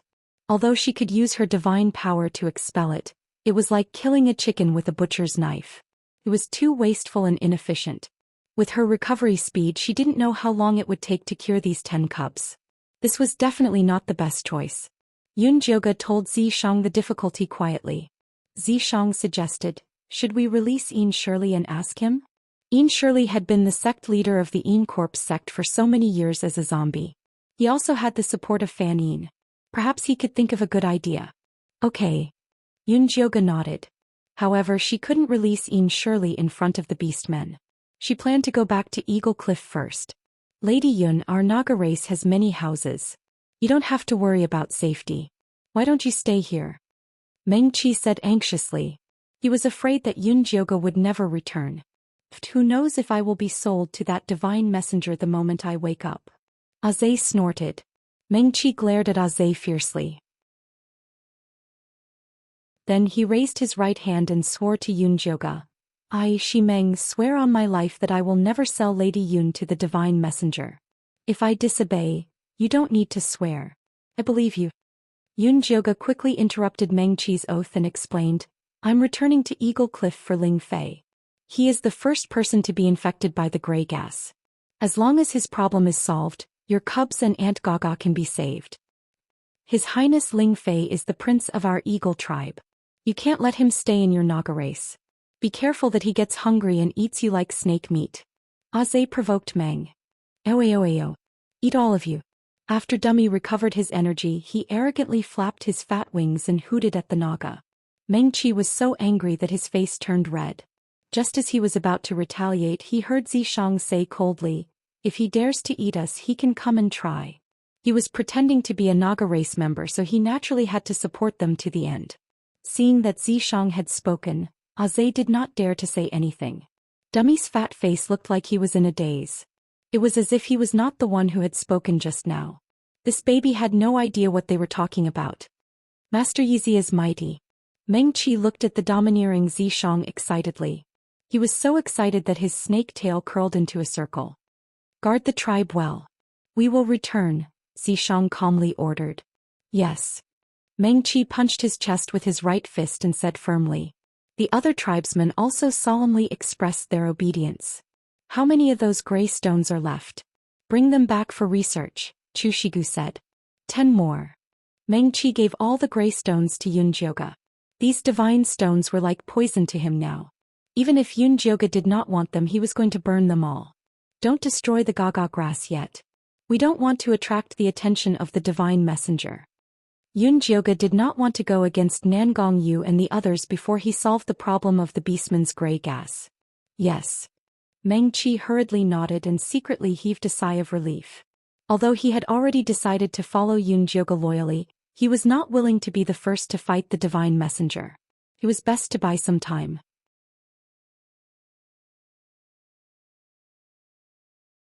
Chapter 493. Yunjioge took Grey Rock and Dummy back to Eagle Cliff. Elder Bai was waiting for them to come back empty-handed. He asked in shock, You didn't get any Gaga grass? Although the Nagas were ferocious, there was no way they couldn't even get one. Elder Bai, Lady Yun and Warrior Yizi are too powerful. As soon as they appeared, they made the insectoids kneel on the ground and begged to follow them. Aze laughed as though the Naga race was loyal to him. Dummy stood next to him and imitated him, giggling with its wings akimbo. It looked like a hen that had just laid eggs. What's going on? Elder Bai looked at his steady grandson. Ajun, Meng and the others were deceived by the oracle. Those Gaga are all raised with a kind of gray stone. If a pregnant woman eats it, she will give birth to a weak baby. If an adult eats it, they will slowly become stupid and eventually become a puppet. After Miss Yun exposed the oracle's conspiracy, Meng and the others decided to follow Miss Yun. The military counselor explained the whole process in detail. Those who aren't of our race must have a different heart. I knew that the oracle wasn't a good person. Elder Bai slapped his thigh and quickly realized he said the wrong thing. He quickly explained to Yunjioge, Lady Yun, I'm definitely not talking about you, it's fine. Yunjioge stopped Elder Bai and said, I'm going into seclusion to study the origin of those gray rocks. Elder Bai, please arrange a safe place for me. I've already arranged a place for you. It's the prince's nest. It's very safe and hidden. What do you think? Elder Bai asked. Very good. Yunjioge nodded. Dummy's nest was some distance away from Eagle Cliff. It was surrounded by cliffs. It couldn't be better. Lady Yun, you must be hungry after being busy for so long. We've already prepared dinner. Why don't you go over after eating? Elder Bai said warmly. Yunjioge thought about the dead spiders, rats and snakes in the warehouse and rejected decisively. No need, I want to study it early. I'll go over now. Then she sat on Dummy's back and left like she was being chased by a ghost. Miss Yun. Elder Bai looked at Yunjioge's back anxiously and said worriedly, They don't have anything on them. What are they going to eat later? Elder, you don't have to worry about them. Lady Yun should have a lot of food on her. The military advisor repeated what Yunjioga had said to the Naga tribe. Did she really say that she could solve the food problem of our two tribes? Elder Bai quickly asked. Yes, they heard it too. The advisor nodded. That's right, I heard it too. Lady Yun already promised to give food to our tribe first. Zhe patted his chest as if he had fought for this benefit. Then what are you waiting for? Hurry up and bring the warriors to protect Miss Yun. Elder Bai was so anxious that he almost jumped up. The fact that Yun Jioga was able to solve the fertility problem of the tribe was already impressive enough. Now that he was able to solve the food problem as well, Yun Jioga's position in Elder Bai's heart had already soared, comparable to that of the old patriarch who had passed away. Patriarch, we've been running for a day and haven't even had a drop of water. Can't you wait until we're full before going over? Zhe felt wronged. He was starving. Eat my asteriskis. Hurry up and get out. If anything happens to Lady Yun, I'll eat you all, Elder Bai roared and kicked Zhe away. The military advisor left on his own accord. Ajun, I'm really hungry. I can't fly anymore. Zhe hung his head and flapped his wings weakly. His stomach rumbled like a drum. Idiot, what can you eat at Eagle Cliff? If you want to eat, go find His Royal Highness. Lady Yun and the others might not need to eat, but His Royal Highness definitely needed to eat. Judging from his size, his food must be good. Yes, you're right. Let's hurry. Zhe flapped his wings and flew towards Dummy's nest. Dummy's nest. Yun Jioga was taking out food from his storage bag. Pile after pile of beef patties and fresh fruits were piled in front of Dummy. These were prepared a long time ago when they left to deal with the bloodthirsty patriarch.